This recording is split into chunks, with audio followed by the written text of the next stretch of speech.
Балаңыз қайтыс болды. Бұл сөзді естігенде Айдананың жүрегі тоқтап қалғандай болды. Не дедіңіз? Деп сыбырлады ол. Ақ қалатты дәрігер оның көзіне қарамады. Өкінішке қарай, біз ештеңе істей алмадық.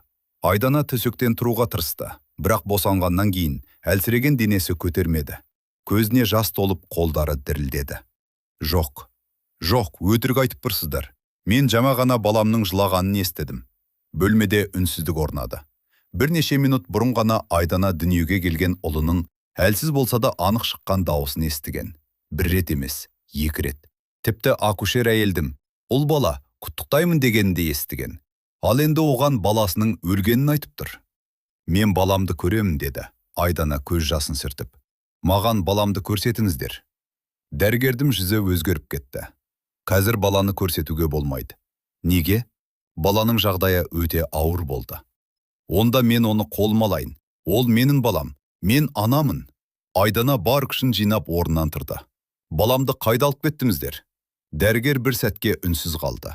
Сосын жай ғана, баланы арнайы бөлмеге алып кетті, деді. Айдана оның қолынан ұстап қалды. Менің балам тірі ме? Дәрігер жауап бермеді. Сол үнсіздік Айдананың жүрегіне қорқыныш ұялатты. Бірақ ол кезде ешкім білмейтін бір нәрсе бар еді. Айдананың баласы өлген жоқ. Ол сол түні перзентхананың басқа бір бөлмесінде тірі жатқан. Ал оны дүниеге әкелген анасына оның тірі екенін ешкім айтпады.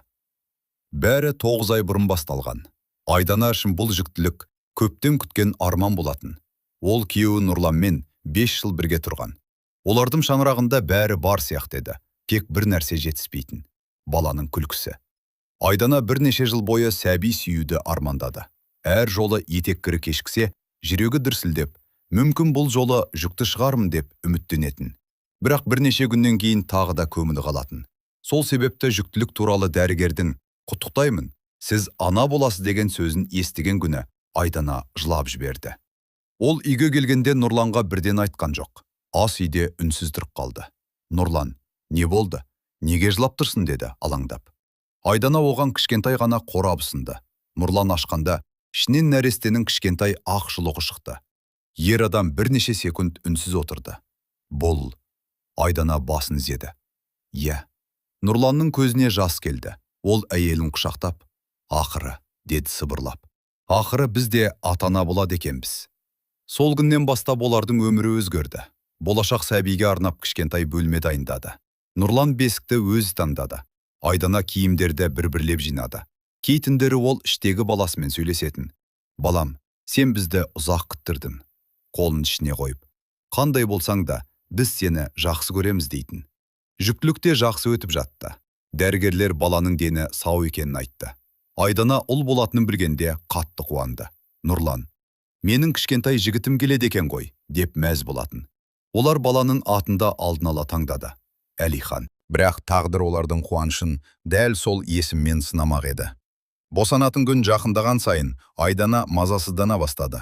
Соңғы тексерісте дәрігер: бірнеше күннің ішінде босануымыз мүмкін, деді. Сол түні Айдана ұзақ ұйықтай алмады. Таңғы сағат 4-те ішінің төменгі жағы қатты ауырды. Ол Нұрланды оятты. Нұрлан, не болды? Басталды-ау деймін. Нұрлан бірден орнынан тұрды. Бірнеше минуттан кейін олар перзентханаға жол тартты. Айдананың жүрегі қобалжып соғып тұрды. Қорқыныш та бар еді, бірақ қуаныш одан да үлкен болатын. Перзентханаға кіргенде медбике құжаттарын тексеріп, Айдананы босану бөліміне алып кетті. Нұрлан есік алдында қалды. Айдана оған соңғы рет қарады. Қорықпа, деді Нұрлан. Мен осындамын. Айдана күлімсіреп: баламызды күте тұр. Күтемін. Есік жабылды. Бұл олардың соңғы тыныш сәті еді. Бірнеше сағаттан кейін босану басталды. Айдана қатты қиналды. Бірақ баласының дауысы шығатынын ойлап шыдады. Тағы аз қалды, деді акушер. Айдана көзін жұмып: балам аман болсын. Сол сәтте бөлмеге тағы бір дәрігер кірді. Дәрігер Елена Сергеевна. Ол перзентханада көп жылдан бері жұмыс істейтін. Сырт көзге өте сабырлы, тәжірибелі маман еді. Бірақ сол күні оның мінезіндегі бір нәрсе өзгеше болатын. Ол босану бөлмесіне кіргеннен кейін телефон қоңырауын алды. Иә, деді ол бәсен дауыспен. Бірнеше секунд тыңдады. Бүгін бе? Тағы үнсіз қалды.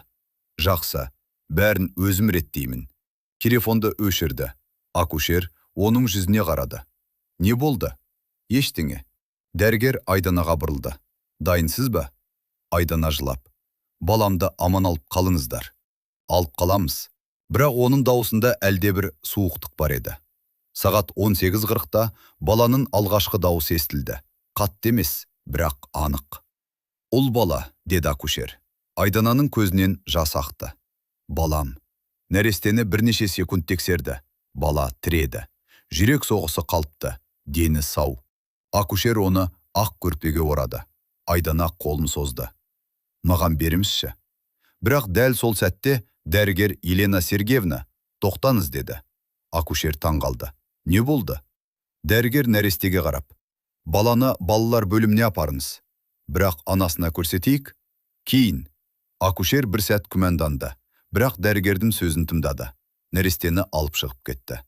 Айдана көзін ашуға тырысты. Баламды. Бірақ шаршағандықтан қайтадан көзін жұмды. Ол баласының жанында екенін ойлады. Бірнеше минуттан кейін ғана. Балам қайда? Деп сұрады.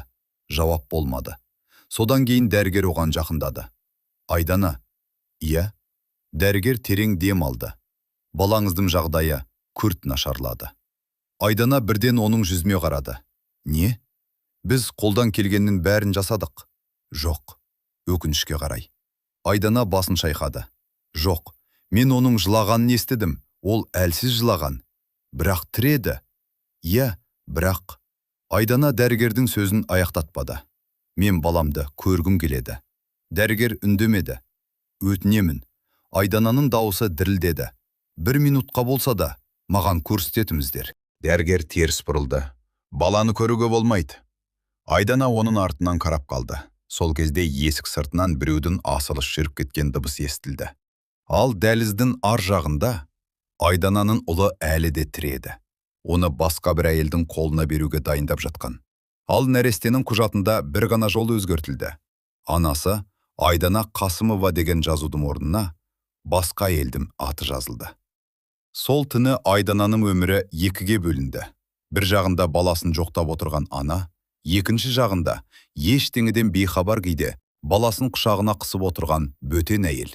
Ал бұл қылмыстың артында тұрған адам перзентхананың ішінде жүрді. Және ол өзінің ең үлкен құпиясын жасырып қалды деп ойлады. Бірақ 18 жылдан кейін бір жас жігіттің жасаған бір ғана әрекеті бүкіл құпияны қайта тірілтеді. Ал сол кезде Айдана өзінің баласының тірі екенін білетін болады. Айдана сол түні көз ілмеді. Бош жатқан қолдарын кеудесіне қысып, үнсіз жылады.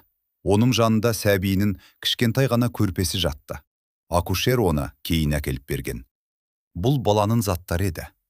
Сол сөзді естігенде Айдананың жүрегі тағы да езілді. Ол көрпені бетіне басты.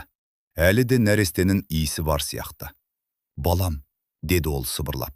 Мен сені тастамадым ғой. Есіктің ар жағында Нұрлан тұрды. Ол бірнеше сағат бойы әйелінен жамалық күтті. Басында қуанышты хабар естимін деп ойлаған. Бірақ есік ашылғанда дәрігердің қабағын көріп, жүрегі бір нәрсені сезген. Әйелім қайда? Босану бөлмесінде. Бала ше? Дәрігер оған тура қарамады. Өкінішке қарай. Нұрланның жүзі сұрланып кетті. Не болды? Бала шетінеп кетті. Қалай? Туа салысымен жағдайы нашарлаған. Нұрлан қабырғаға сүйенді. Жоқ, мүмкін емес. Өкініш білдіреміз. Мен баламды көрем. Қажеті жоқ. Мен әкесімін. Дәрігердің дауысы қатқыл шықты. Сізге баланы көрсетуге болмайды. Нұрлан ашуланды. Неге? Медициналық себептер бар. Қандай себеп? Дәрігер жауап бермеді. Сол сәтте дәліздің ар жағынан медбике келіп, дәрігер, сізді шақырып жатыр деді. Дәрігер тез кетіп қалды. Нұрлан оның артынан қарап тұрып қалды. Ішінде бір күдік пайда болды. Бірақ ол кезде қайғыдан бас айналып тұрған. Ол әйеліне кірді. Айдана оны көргенде бірден, Нұрлан, мен осындамын. Балаңыз. Айдана сөзін аяқтай алмады. Нұрлан оның қолын ұстады. Иә. Екеуі үнсіз жылады.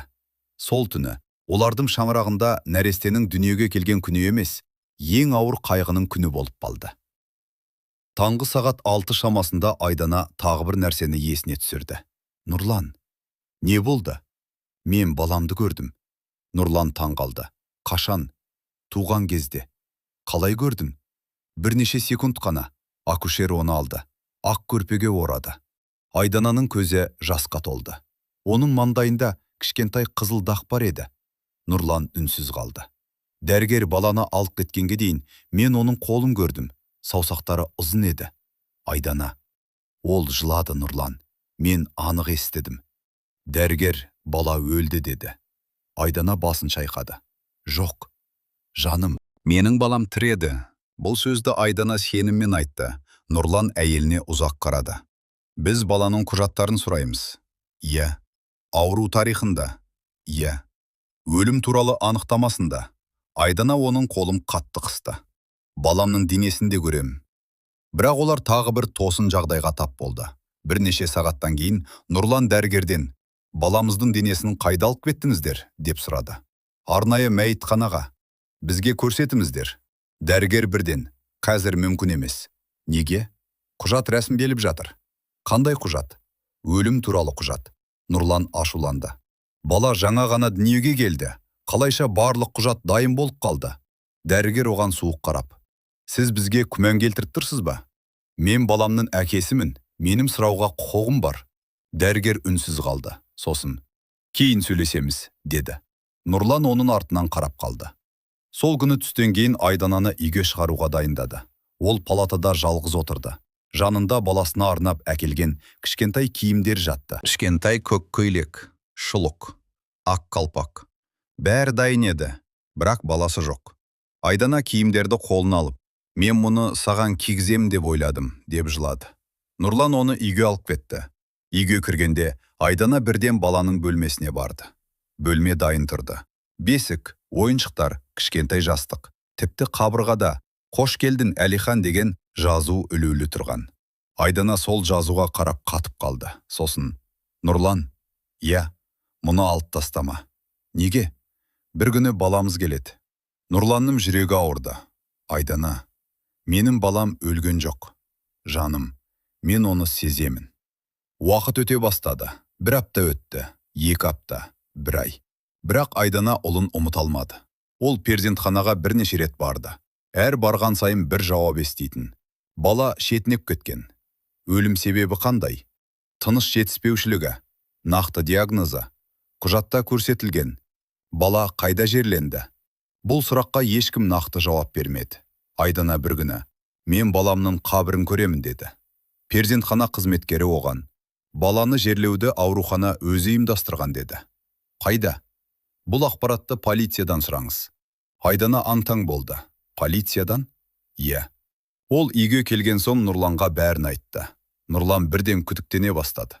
Егер бала өлсе, оның жерленген жері болуы керек. Иә. Құжаттары болуы керек. Иә. Өлім туралы анықтама болуы керек. Иә. Нұрлан үстелге қолын қойды. Онда неге бізге ештеңе көрсетпейді? Айдана оған қарады. Мен де осыны ойлап жүрмін. Сол түні Нұрлан компьютерін ашты. Ол перзентхананың атауын іздеді. Содан кейін медициналық құжаттарды рәсімдеу тәртібін қарады. Ұзақ уақыт іздегеннен кейін бір нәрсеге көзі түсті. Нәресте қайтыс болған жағдайда оның денесі арнайы тіркеуге алынуы керек еді. Ал оларда баланың өлімі туралы толық құжат жоқ болатын. Нұрлан орнынан атып тұрды. Айдана, не болды? Мынаған қарашы. Ол құжатты көрсетті. Біздің баламыздың өлім туралы анықтамасының нөмірі бар ма? Айдана өзінде тұрған қағаздарды ақтарды. Мынау. Нұрлан қағазды қолын алды. Ол ұзақ қарап отырды. Сосын қабағын түйді. Мұнда бір нәрсе дұрыс емес. Не? Құжатта баланың туған уақыты басқа. Айдана жақындады. Қалай? Сен сағат 18:40-та босандың. Иә. Ал мұнда 18:15-те деп жазылған. Екеуі бір-біріне қарады. Үйдің іші үнсіздікке толды. Бұл мүмкін емес, деді Айдана. Нұрлан қағазды тағы тексерді. Тағы бір нәрсе бар. Не? Баланың салмағы да басқа. Айдананың жүрегі дүрсілдеп кетті. Менің балам қанша салмақта туғанын дәрігер айтқан. Қанша? 3 келі 200 грамм. Нұрлан құжатқа қарады. Мұнда 2 келі 800 грамм. Айдана қолын аузына басты. Нұрлан, иә, Бұл менің баламның құжат емес. Екеуі келесі күні перзентханаға қайта барды. Бұл жолы Нұрлан жалғыз барды. Ол тіркеу бөліміне кіріп, менің баламның құжаттарын толық көрсетіңіздер деді. Қызметкер: қай баланы? Айдана Қасымованың ұлын.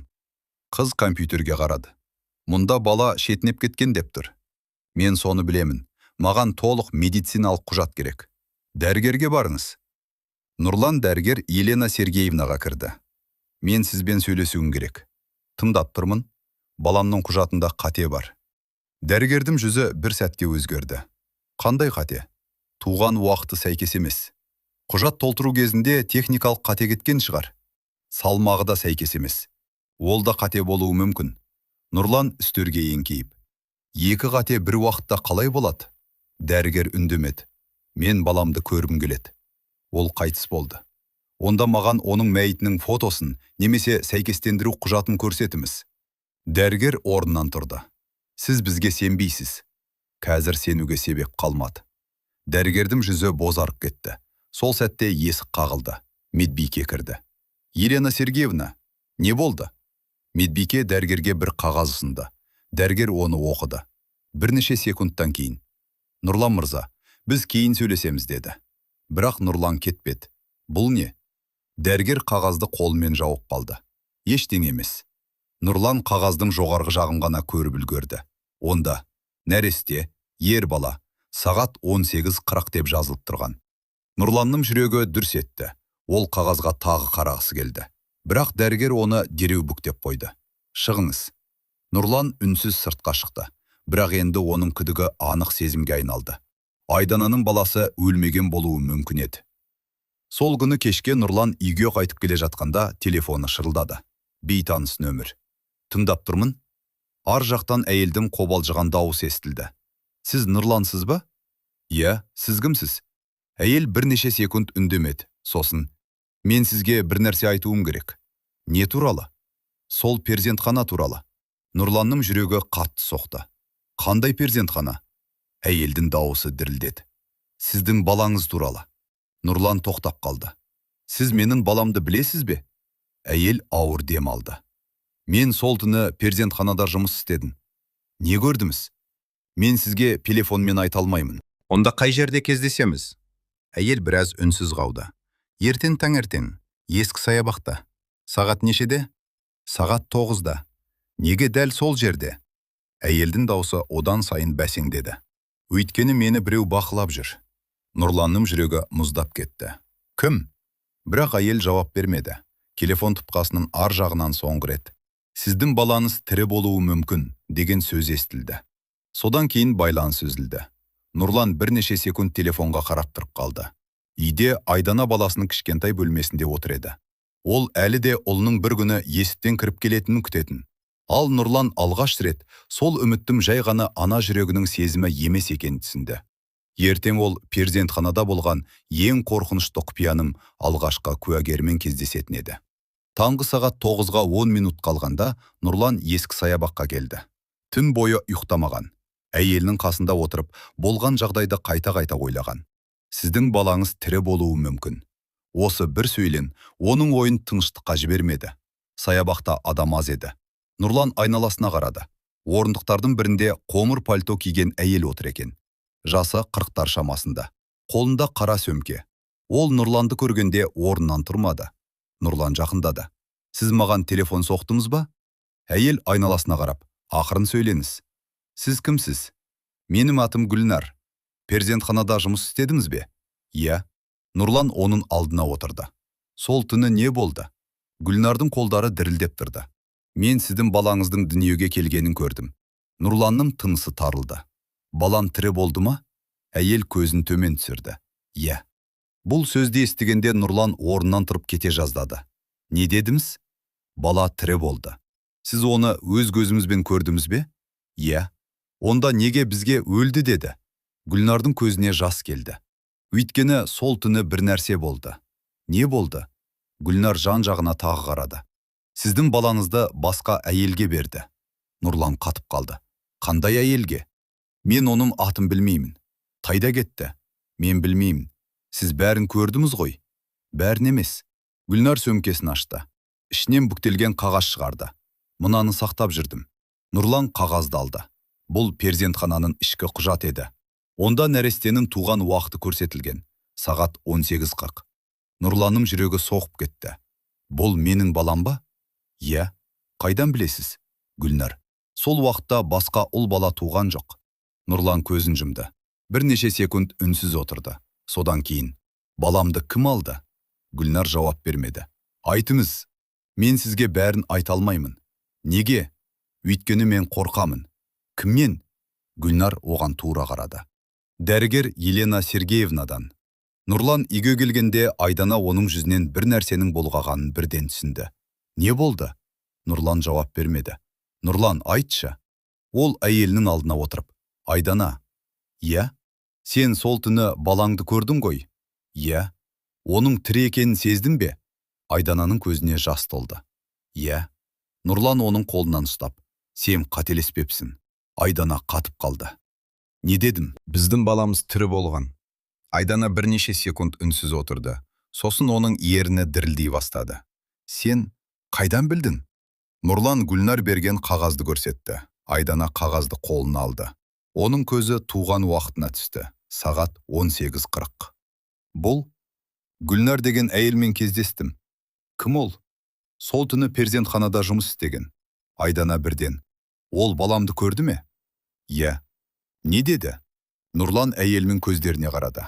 Баламыздың басқа әйелге берілгенін айтты. Айдана орнынан тұра алмай қалды. Жоқ. Айдана. Жоқ. Жоқ. Ол басын ұстап. Сонда менің баламды біреу ұрлады ма? Нұрлан оны құшақтады. Біз оны табамыз. Ол қазір қайда? Білмеймін. Кімнің қолында? Білмеймін. Айдана көз жасын сүртіп. Онда іздейміз. Оның дауысы бұрынғыдай әлсіз емес еді. Бұл жолы анасының жүрегінде үміт пайда болған. Бірақ сол күні Гүлнар үйіне келгенде, есігінің алдында қара көлік тұрғанын көрді. Ол тоқтап қалды. Көліктің ішінде 2 адам отыр. Гүлнар кілтін қолына қысып, «Құдайым», деп сыбырлады. Ол үйіне кірмей, басқа көшеге бұрылды. Телефонын алып, Нұрланға қоңырау шалмақ болды. Бірақ телефон шырылдап кетті. Бейтаныс нөмір. Тыңдап тұрмын? Екінші жақтан ер адамның дауысы шықты. Сіз бүгін кіммен кездескеніңізді білеміз? Гүлнардың тынысы тарылды. Мен ешкіммен кездескен жоқпын. Өтірік айтпаңыз. Сіз кімсіз? Қолыңыздағы құжатты қайтарыңыз. Гүлнар үнсіз қалды. Қандай құжат? Бала туралы құжат. Гүлнар телефонды өшірді. Ол енді бір нәрсені түсінді. Оны бақылап жүрген. Ал Нұрлан мен Айдана сол күні полицияға барды. Тергеуші олардың сөзін мұқият тыңдады. Сіздер балаңыздың ұрланғанына күдіктенесіздер ме? Иә, деді Нұрлан. Нақты дәлел бар ма? Нұрлан қағазды үстелге қойды. Мынау. Тергеуші құжатқа қарады. Бұл перзентхананың ішкі құжаты. Иә. Ал баланың өлімі туралы құжатта басқа уақыт көрсетілген. Иә. Тергеуші қабағын тиді. Қызық. Айдана жылап. Мен баламның жылағанын естідім. Мен оны көрдім. Ол тірі болды. Тергеуші оған қарады. Сіз оның қандай да бір ерекше белгісін байқадыңыз ба? Айдана бірден. Иә. Қандай? Маңдайында кішкентай қызыл дақ бар. Тергеуші жазып алды. Тағы? Оң қолының білегінде кішкентай қоңыр мең болды. Нұрлан таңғалып әйеліне қарады. Сен оны қалай байқадың? Мен анамын. Осы 4 сөз бөлмеде ұзақ уақыт үнсіздік орнатты. Тергеуші.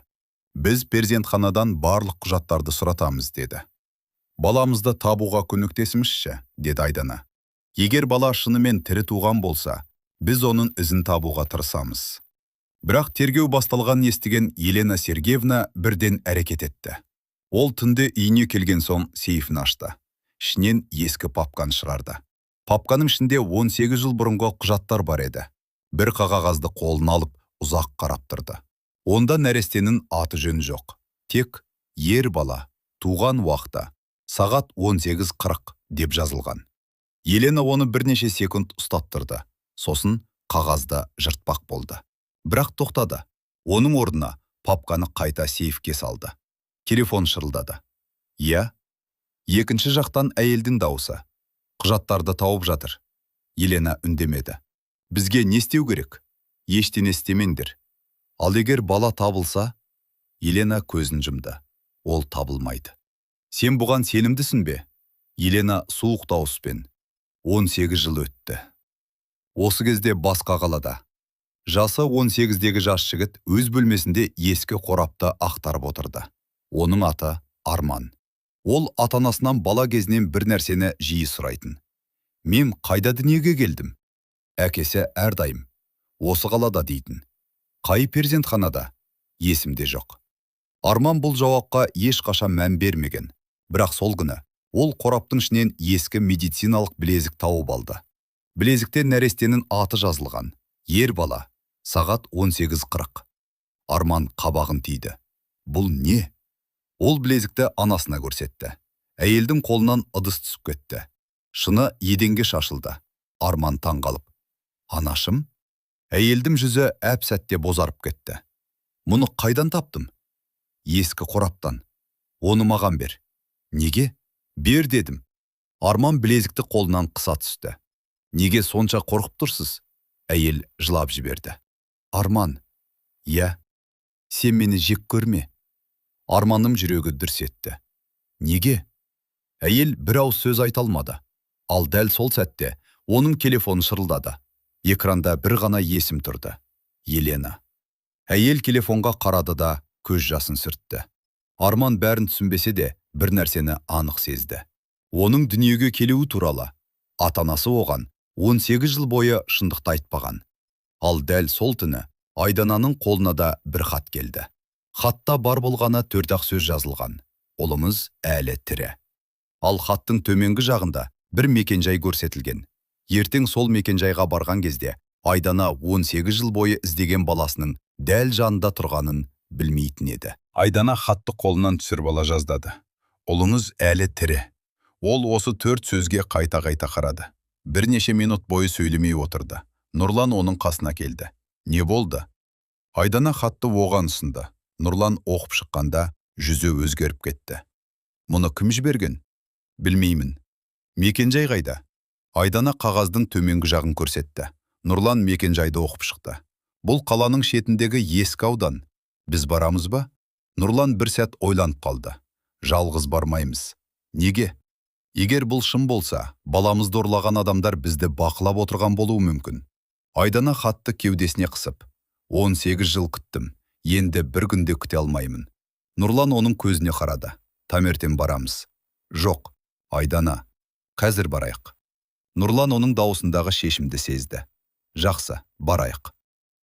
Мекенжай ескі 2 қабатты үйге алып келді. Үйдің қабырғалары ескіріп кеткен, ауласы бос. Керезелердің кейбірі сынған. Айдана көліктен түскенден жүрегі дүрсілдеп кетті. Нұрлан, иә, мен бір нәрсені сезіп тұрмын. Нені? Балам осында сияқты. Нұрлан оның қолын ұстады. Екеуі есікке жақындады. Есік ашық екен. Біреу бар ма? Деді Нұрлан. Жауап болмады. Олар ішке кірді. Бөлме бос. Тек үстел үстінде кішкентай ғана конверт жатты. Нұрлан оны алды. Ішінен фотосурет шықты. Айдана суретті көргенде демін ішіне тартып қалды. Фотода 18 жастағы жас жігіт тұр. Қара шаш, қомыр көз, жүзінде жеңіл күлкі, ал маңдайының оң жағында кішкентай қызыл дақ бар.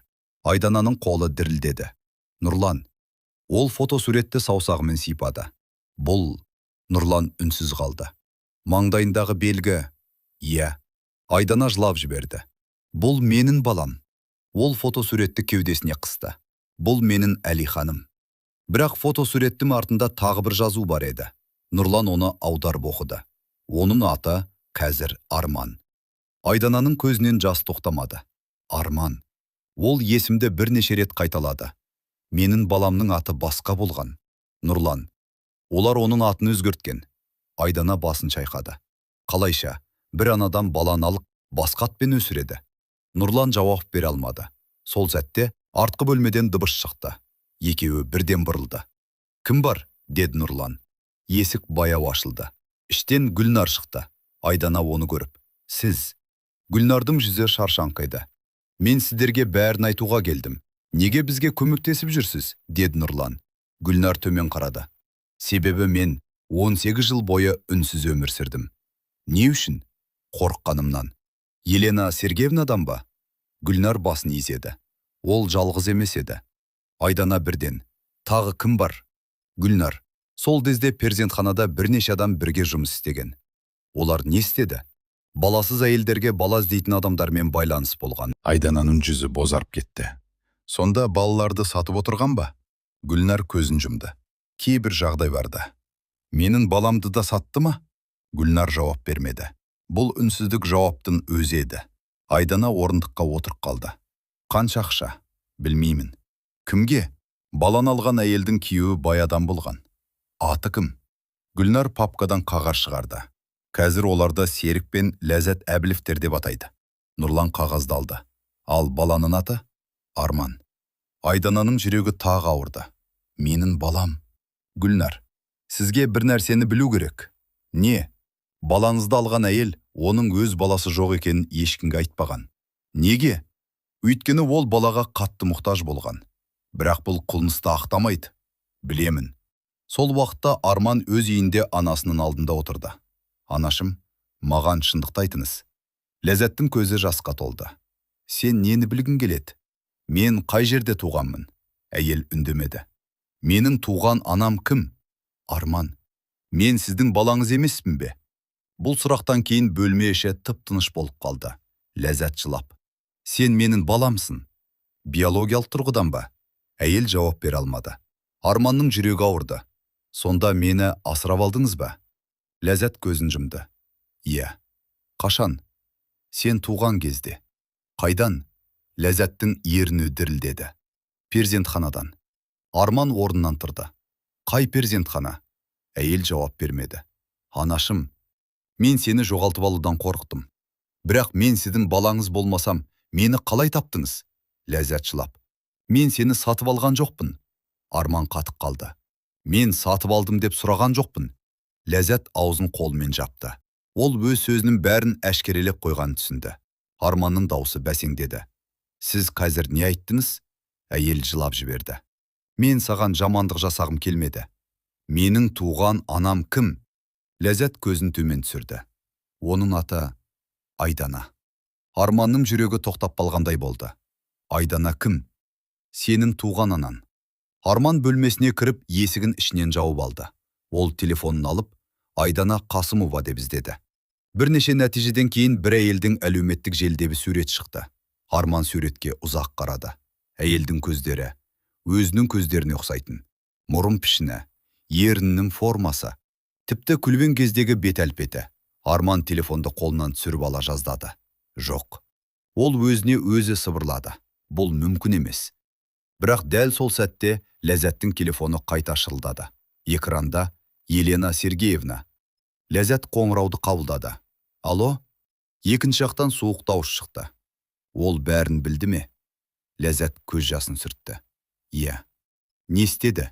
«Ол туған анасын іздейді». Телефонның ар жағында бірнеше секунд үнсіздік болды. Содан кейін Елена: «Онда оны тоқтат». «Қалай?» «Қалай болса да». Ләззаттың дауысы дірілдеді. «Ол менің баламдай болып кетті». «Ол сенің балаң емес. Мен оны 18 жыл өсірдім. Бірақ ол бәрібір сенікі емес. Мен оны ешкімге бермеймін». Елена суық күлді. «Онда сен де бәрін жоғалтасың». Сол түні Арман үйден шығып кетті. Ол бір ғана мекенжайды іздеді. Айдананың мекенжайын. Интернеттен тапқан мәлімет бойынша Айдана әлі сол қалада тұратын. Арман бірнеше сағат бойы оның үйінің алдында тұрды. Терезеден жарық көрінді. Ол есікке жақындады. Қоңырауға қолын созды. Бірақ баса алмады. Егер ол менің анам болмаса ше? Егер бәрі өтірік болса ше? Егер мен оны көргенде ол мені қабылдамаса ше? Арман артқа бұрылмақ болғанда үйдің есігі ашылды. Айдана сыртқа шықты. Ол бір сәтке Арманға қарады. Екеуі үнсіз тұрды. Айдананың жүрегі түсініксіз себеппен қатты соға бастады.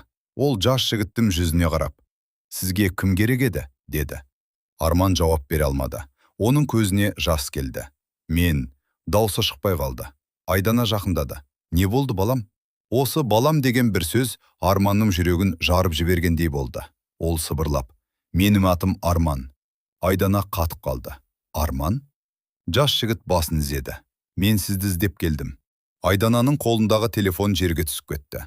Ол Арманның маңдайына қарады. Кішкентай қызыл дақ. Сосын оның оң білегіне, қоңырмен. Айдананың демі тарылды. Ол екі қолын аузына басты. Құдайым. Арман көз жасын ұстай алмай. Сіз Айдана Қасымова емессіз бе? Айдана жауап бере алмады. Ол тек жас жігітке қарап тұрды. 18 жыл бойы елестеткен баласының бейнесі дәл алдында тұрғандай. Менің даусы дірілдеді. Менің баламның маңдайында осындай белгі болған. Арманның көзі жасқа толды. Менің де бар. Айдана бір қадам жақындады. Бірақ оны құшақтауға батылы жетпеді. Сен, ол жылап, сен Әлихансың ба? Арманның жүрегі шым етті. Менің туған атым Әлихан ба? Айдана басын изеді. Иә. Екеуі бір-біріне қарап тұрды. Сол сәтте Нұрлан үйден жүгіріп шықты. Ол Арманды көргенде тоқтап қалды. Арман да оған қарады. Нұрланның көзіне жас келді. Айдана. Айдана тек Нұрлан деп сыбырлады. Сосын жас жігітке қарап, біздің баламыз. Нұрлан Арманға жақындады. Бірақ дәл құшақтайын дегенде Арман бір қадам шегінді. Кешіріңіздер. Нұрлан таңғалды. Не болды? Арман көз жасын сүртті. Мен сіздердің балаңыз екенімді білмеймін. Айдана оның қолын ұстап. Білеміз. Қалай? Бізде дәлел бар. Нұрлан қалтасынан ескі құжатты шығарды. Бірақ бір ғана нәрсе жетіспейді. Арман сұрады. Не? Нұрлан оның көзіне қарап. ДНК сараптамасы. Үшеуі де үнсіз қалды.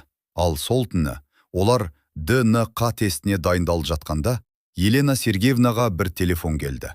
Ол Арманды тапты. Елена бірнеше секунд үнсіз отырды. Сосын сейфін ашты. Ішінен 18 жыл бойы сақтап келген кішкентай қағазды алды. Қағаздың төменгі жағында бір ғана белгі бар еді. Әлихан Қасымов, сағат 18:40. Елена қағазды қолына қысып. Егер ДНК нәтижесі шықса, ол сөзін аяқтамады. Өйткені 18 жыл бұрын жасаған қылмысы енді қайтадан оның есігін қағып тұрған. Ал ертең ДНК сараптамасының нәтижесі бүкіл отбасының тағдырын өзгертетін еді. Ол Арманды тапты. Елена бірнеше секунд үнсіз отырды. Сосын сейфін ашты. Ішінен 18 жыл бойы сақтап келген кішкентай қағазды алды. Қағаздың төменгі жағында бір ғана белгі бар еді. Әлихан Қасымов, сағат 18:40. Елена қағазды қолына қысып, егер ДНК нәтижесі шықса, ол сөзін аяқтамады. Өйткені 18 жыл бұрын жасаған қылмысы енді қайтадан оның есігін қағып тұрған. Ал ертең ДНК сараптамасының нәтижесі бүкіл отбасының тағдырын өзгертетін еді. Зертханадан шыққанда Арман, егер нәтиже оң болса, деп тоқтап қалды. Айдана оған қарады. Онда не болады? Мен сізді ана деп атай аламын ба? Айдананың көзінен жас шықты. Сен мені қалай атасаң да болады. Ол Арманның қолын ұстап. Бірақ мен сені балам деп атаймын. Арман алғаш рет күлімсіреді. Сол күні олар үйге бірге қайтты. Айдана Арманға оның балалық шағындағы бөлмесін көрсетті. Бөлме әлде сақталған. Кішкентай бесік, сәбиге арналған ойыншықтар. Қабырғададағы жазу. Қош келдің, Әлихан. Арман ұзақ қарап тұрды. Бұл мен үшін бе? Иә. Сіз мұны 18 жыл бойы сақтадыңыз ба? Айдана басын изеді. Мен сені өлді деп қабылдамадым. Арман қабырғадағы жазуға қолын тигізді. Менің атым Әлихан болғанын білмеппін. Сен дүниеге келгенде сол атты қойғанбыз. Неге дәл Әлихан? Айдана жымиып. Әкең таңдаған. Арман Нұрланға қарады. Әке, бұл сөз Нұрланды қозғалтпай қойды. Ол көзін төмен түсіріп. Мен сенің әкең болуға 18 жыл дайындалдым. Арман үнсіз қалды. Нұрлан оның иығынан қақты. Бірақ сенен айырылып қалдым. Арман, енді жоғалтпайсыз. Нұрланның көзіне жас келді. Бірақ қуаныш ұзаққа созылмады. Кешке Арманға ләззаттан хабарлама келді. Үйге қайт, біз сөйлесуіміз керек. Арман телефонға ұзақ қарады. Айдана, ол ма? Иә. Барасың ба? Арман біраз үнсіз отырды. Иә. Айдана, мен сенімен барайын. Арман басын шайқады. Жоқ, мен алдымен өзім сөйлесемін. Нұрлан, жалғыз бар ма? Мен оны жек көрмеймін. Айдана таңғалды. Қалайша? Арман күрсінді. Ол мені өсірді. Бірақ сені бізден айырды. Мұны ол жалғыз шешпеген шығар. Айдана үнсіз қалды. Арман сыртқа шықты. Ләззат оны үйде күтті. Арман кіргенде әйел бірден жылап жіберді. Балан. Арман тоқтап қалды. Бұрын осы сөз оған жылы сезім сыйлайтын. Қазір ол сөздің ішінде ауыр сұрақтар бар еді. Неге маған шындықты айтпадыңыз? Ләззат жауап бере алмады. Неге менің туған анамды жасырдыңыз? Мен сені жоғалтқым келмеді. Бірақ мен сіздің меншігіңіз емеспін. Білемін. Онда неге? Ләззат диванға отырды. Мен сені алғаш көргенде, ол жылап. Сен кішкентай ғана сәби едім. Ешкім сені алып кетпесе екен дедім. Менің туған анам ше? Мен ол туралы ештеңе білмедім. Арман қатты қарады. Өтірік. Ләззат көзін жұмды. Мен оның кім екенін кейін білдім. Қашан? Бірнеше жылдан кейін. Сонда сіз оның бар екенін біліп тұрып маған айтпадыңыз ба? Қорықтым. Неден? Сен мені тастап кетесің деп. Арман көз жасын сүртті. Мен сізді анам деп өстім. Ләззат жылап. Сен менің баламсың. Бірақ менің басқа анам бар. Бұл сөз Ләззаттың жүрегін ауыртты. Сол сәтте есік қағылды. Ләззаттың жүзі бірден өзгерді. Арман. Кім? Жауап болмады. Екінші рет қақты. Арман есікке жақындады. Ләззат. Ашпа. Арман оған қарады. Неге? Өтінемін. Бірақ есік өзінен өзі ашылып кетті. Елена Сергеевна кірді. Арман оны бірден танымады, ал Ләззат орнынан тұрып. Сіз мұнда не үшін келдіңіз? Елена Арманға қарады. Бірнеше секунд үнсіз тұрды. Сосын. Демек сен бәрін біліп қойдың. Арман қабағын тиді. Сіз кімсіз? Мен сенің дүниеге келгеніндегі дәрігермін. Арманның жүрегі дүрс етті. Сіз мені білесіз бе? Иә. Менің туған анамды да білесіз бе? Елена жауап бермеді. Арман жақындады. Айтыңыз. Сенің туған анаң. Ол тоқтап қалды. Айдана Қасымова. Арманның көздері жасқа толды. Сонда бұл рас? Елена оған ұзақ қарап. Бірақ сен Айданамен бірге бола алмайсың. Неге? Өйткені сенің өміріңді бұзуын қаламаймын. Арман ашуланды. Менің өмірімді сіздер бұздыңыздар. Елена үндемеді. Арман, мені не үшін алып кеттіңіздер? Бұл сұраққа жауап бере алмады. Сол кезде Ләззат. Елена, кетіміз. Елена оған бұрылды. Егер мен кетсем, бәрі ашылады. Ашылсын. Сен 18 жыл бойы үндемедің. Енді үндемеймін. Елена есікке қарай жүрді. Шығып бара жатып. ДНК нәтижесі әлі шыққан жоқ. Арман, шықса не болады? Елена тоқтады. Кейбір шындықтар адамдар ойлағандай болмайды. Сөйтіп шығып кетті. Ертеңнен Нұрланға бейтаныс нөмірден қоңырау келді. Тыңдап тұрмын. Мен Гүлнармын. Не болды? ДНК нәтижесін күтпеңіздер. Неге? Мен сіздерге тағы бір нәрсе айтуым керек. Айтыңыз. Сол түні бір ғана бала жоғалған жоқ. Нұрланның жүрегі шым етті. Не дедіңіз? Перзентханада сол түні тағы бір нәрсе болған. Қандай нәрсе? Мен ол кезде бір құжат көрдім. Қандай? Гүлнардың дауысы дірілдеді. Елена Сергеевна бір әйелдің медициналық картасына басқа адамның аты жөнін жазған. Қай әйелдің? Мен оның атын нақты есінде сақтамадым. Қазір қайдасыз? Гүлнар жауап бермеді. Гүлнар. Телефонның ар жағынан бір дыбыс естілді. Сосын әйел сыбырлады. Олар мені тапты. Байланыс үзілді. Нұрлан бірден Гүлнарға қайта қоңырау шалды. Телефон өшірулі. Сол күні кешке зертханадан қоңырау келді. Нұрлан мырза? Иә. Сіз Айдана Қасымованың туыстық сараптамасы бойынша хабарласып тұрсыз ба? Иә. Нәтиже дайын. Нұрланның жүрегі қатты соқты. Нәтижесі қандай?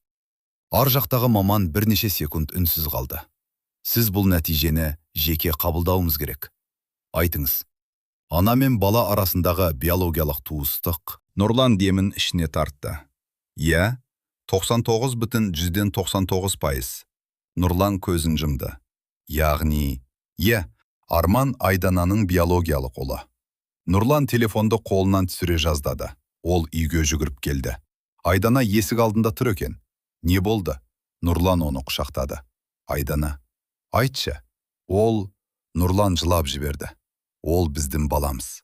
Айдана бірнеше секунд қозғалмай тұрды. Сосын, Әлихан, деп сыбырлады. Арман басқа бөлмеден шығып келді. Айдана оған қарай жүгіріп барып, алғаш рет оны қатты құшақтады. Балам. Арман да анасының құшағына жабысты. Анашым. Екеуі ұзақ жылады. 18 жылдық сағыныш бір сәтте көз жасына айналды. Нұрлан олардың жанында үнсіз тұрды. Бірақ дәл сол сәтте оның телефонына хабарлама келді. ДНК нәтижесін алғандарыңызды білеміз. Енді шындықты қазудың қажеті жоқ. Әйтпесе, Арманнан қайта айырылып қаласыздар. Нұрланның жүзі өзгерді. Ол хабарламаны Айданаға көрсетпеді. Телефонды қалтасына салды. Бірақ енді бәрі анық еді. Арман табылды.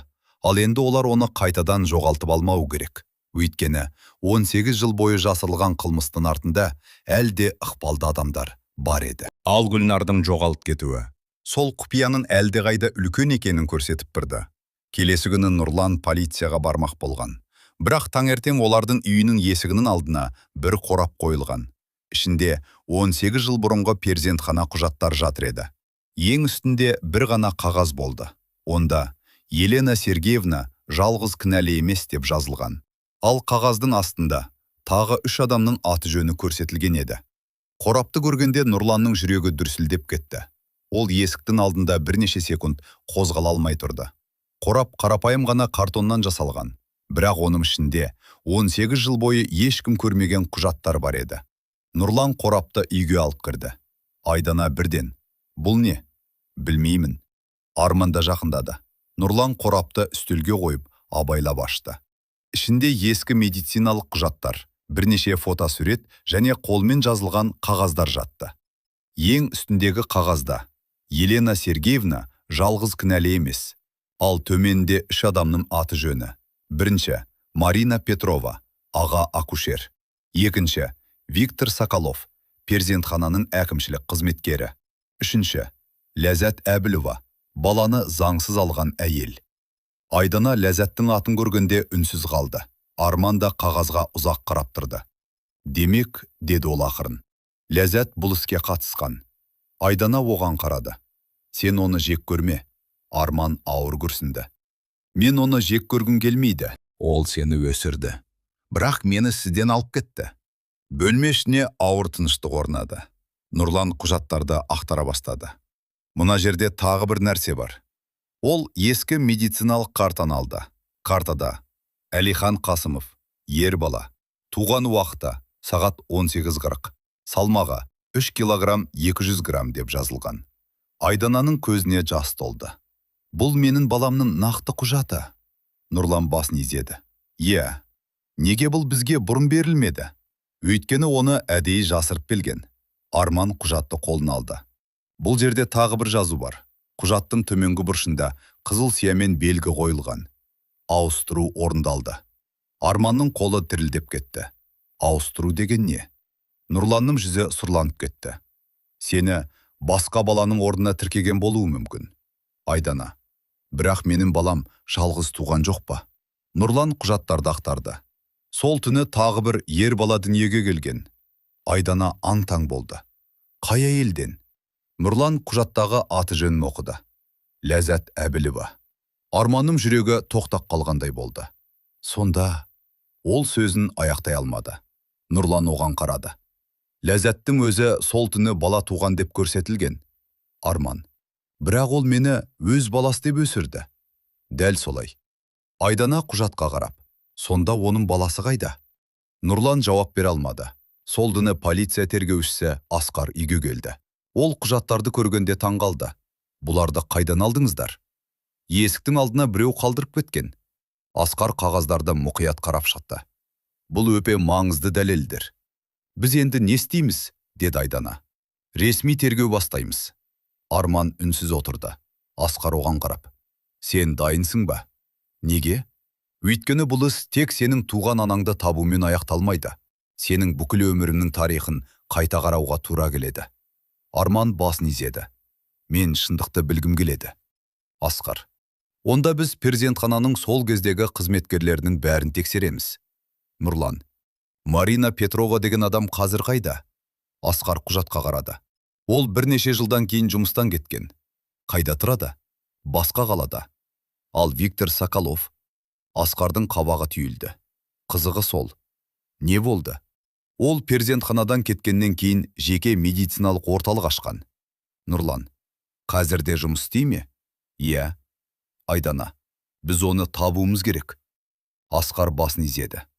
Табамыз. Ал сол уақытта Ләззат үйінде жалғыз отырды. Ол ескі суреттерді қарап отырды. Арманның сәби кезіндегі фотолары. 1 айлық, 6 айлық, 1 жас, 1-ші қадамы. Мектепке барған күні, 1-ші сынып, 18 жас. Ләззат суреттердің бірін қолына қысып, кешір мені, деп жылады. Осы кезде есік ашылды. Елена кірді. Сен құжаттардың шыққанын білесің бе? Ләззат орнынан тұрды. Иә, енді бәрі бітеді. Мен енді қорықпаймын. Қорықпайсың ба? Елена оған суық қарады. Егер полиция сенің не істегеніңді білсе, сенің өмірің бітеді. Мен баланы өзім өсірдім. Бұл сені ақтамайды. Ал сен ше? Елена үндемеді. Ләззат оған жақындады. Сен де қылмыс жасадың. Мен бәрін сен үшін істедім. Жоқ. Ләззаттың көзіне жас келді. Сосын, егер сен сөйлесең, не болады? Арманға да қиын болады. Ләззаттың жүзі өзгерді. Оған тиіспе. Онда үндеме. Полиция. Марина Петрованы 2 күннен кейін тапты. Ол қала сыртындағы шағын үйде жалғыз тұратын. Асқар есік қаққанда, әйел ұзақ уақыт ашпады. Марина Петрова? Иә. Біз 18 жыл бұрынғы бір перзентханадағы оқиға туралы сөйлесуге келдік. Маринаның жүзі өзгерді. Мен ештеңе білмеймін. Асқар, біз әлі ештеңе сұраған жоқпыз. Марина үндемеді. Сіз Айдана Қасымованың баласы, туған түні кезекшілікте болдыңыз. Әйелдің қолы дірілдеді. Иә.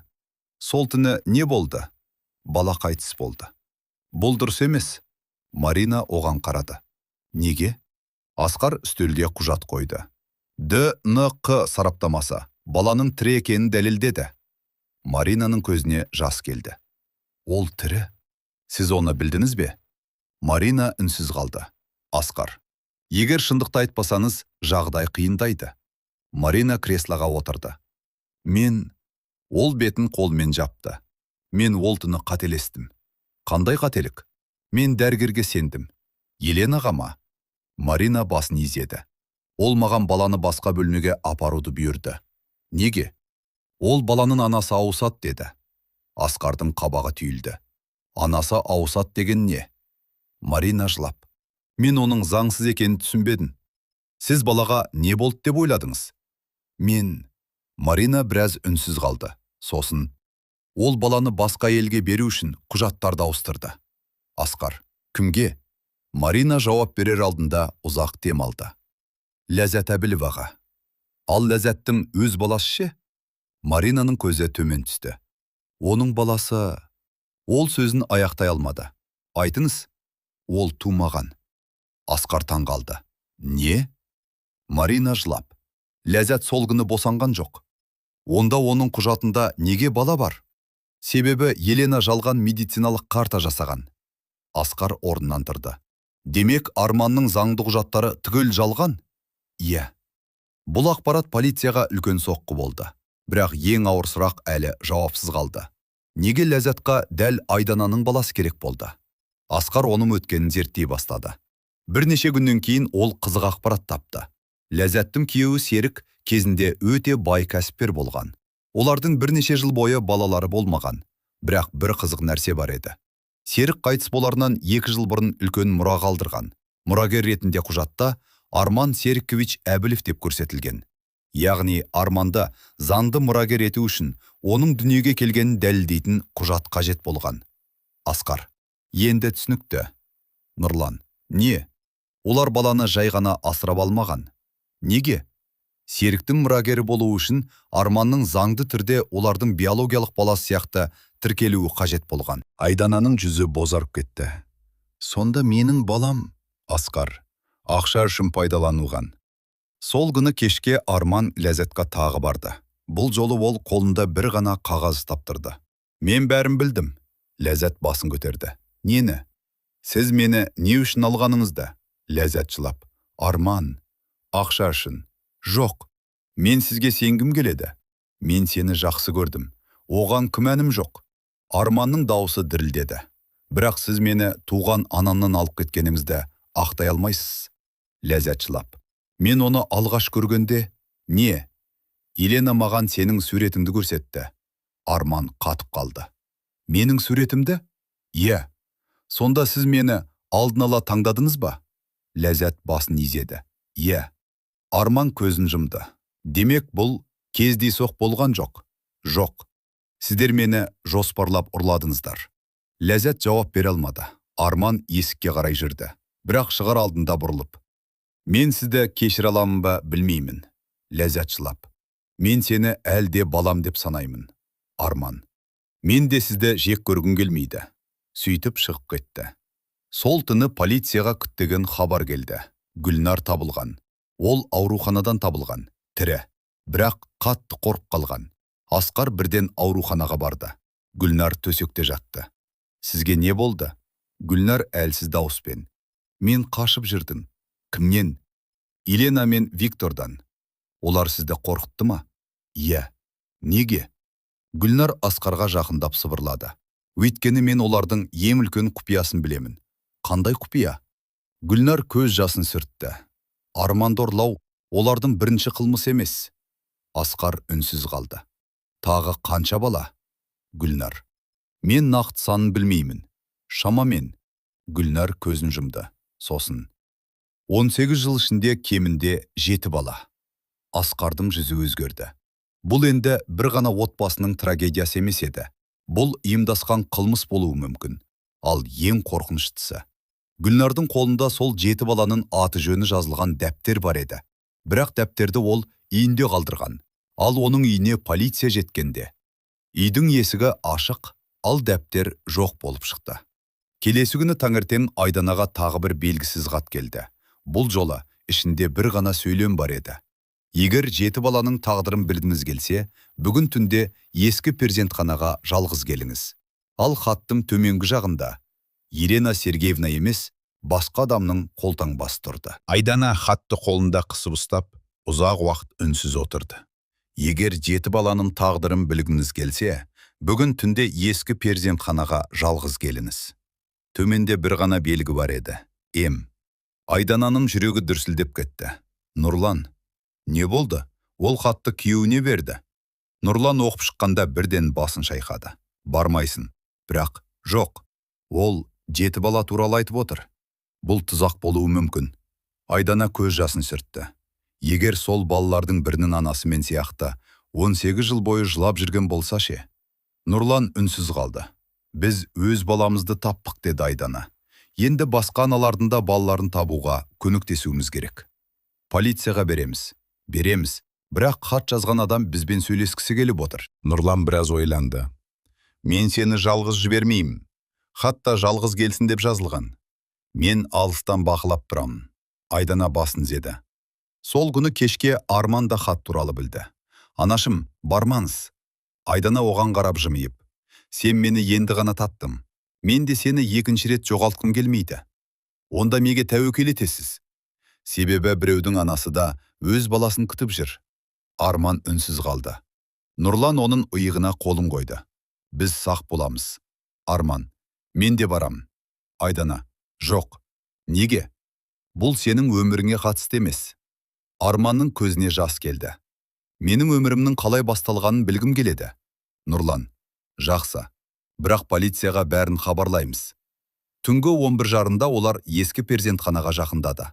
Ғимарат бірнеше жылдан бері пайдаланылмайтын. Терезелері қараңғы. Қабырғалары ескірген. Есіктің алдында жел ұлып тұр. Айдана ғимаратқа қарағанда денесі дірілдеп кетті. 18 жыл бұрын дәл осы жерде оның баласы дүниеге келген. Ал дәл осы жерде оның өміріндегі ең үлкен қылмыс жасалған. Нұрлан көліктен түсті. Біз осы жердеміз. Асқар тергеуші де алыстан бақылап тұрды. Айдана жалғыз ішке кірді. Дәліз іші қараңғы. Ол телефонның жарығын қосты. Баяғы босану бөлмесінің есігі әлі бар екен. Айдана есікке қолын тигізді. Көз алдына 18 жыл бұрынғы көрініс келді. Өзінің айқайы. Акушердің «Ұл бала» деген дауысы. Баласының алғашқы жылаған үні. Ол көзін жұмды. Балам. Сол сәтте артынан дауыс естілді. Айдана. Ол жалт бұрылды.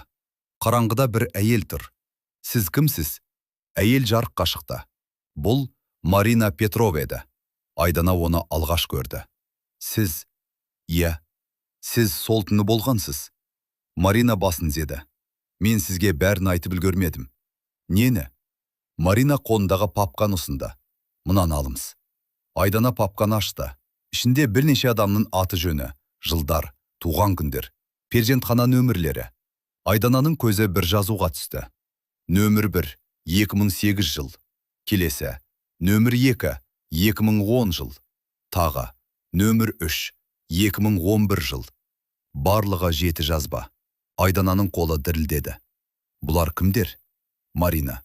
Солардың бәрінің балалары жоғалған. Бәрін кім алды? Марина. Бір ғана адам емес. Онда кім? Марина ауыр дем алды. Виктор Соколов. Марина әңгімені жалғастырды. Виктор сол кезде перзентхананың әкімшілік бөлімінде жұмыс істейтін. Ол құжаттарды өзгерте алатын. Ал Елена балаларды таңдады. Ал Ләззат бір ғана баланы алды. Басқаларын кім алды? Марина.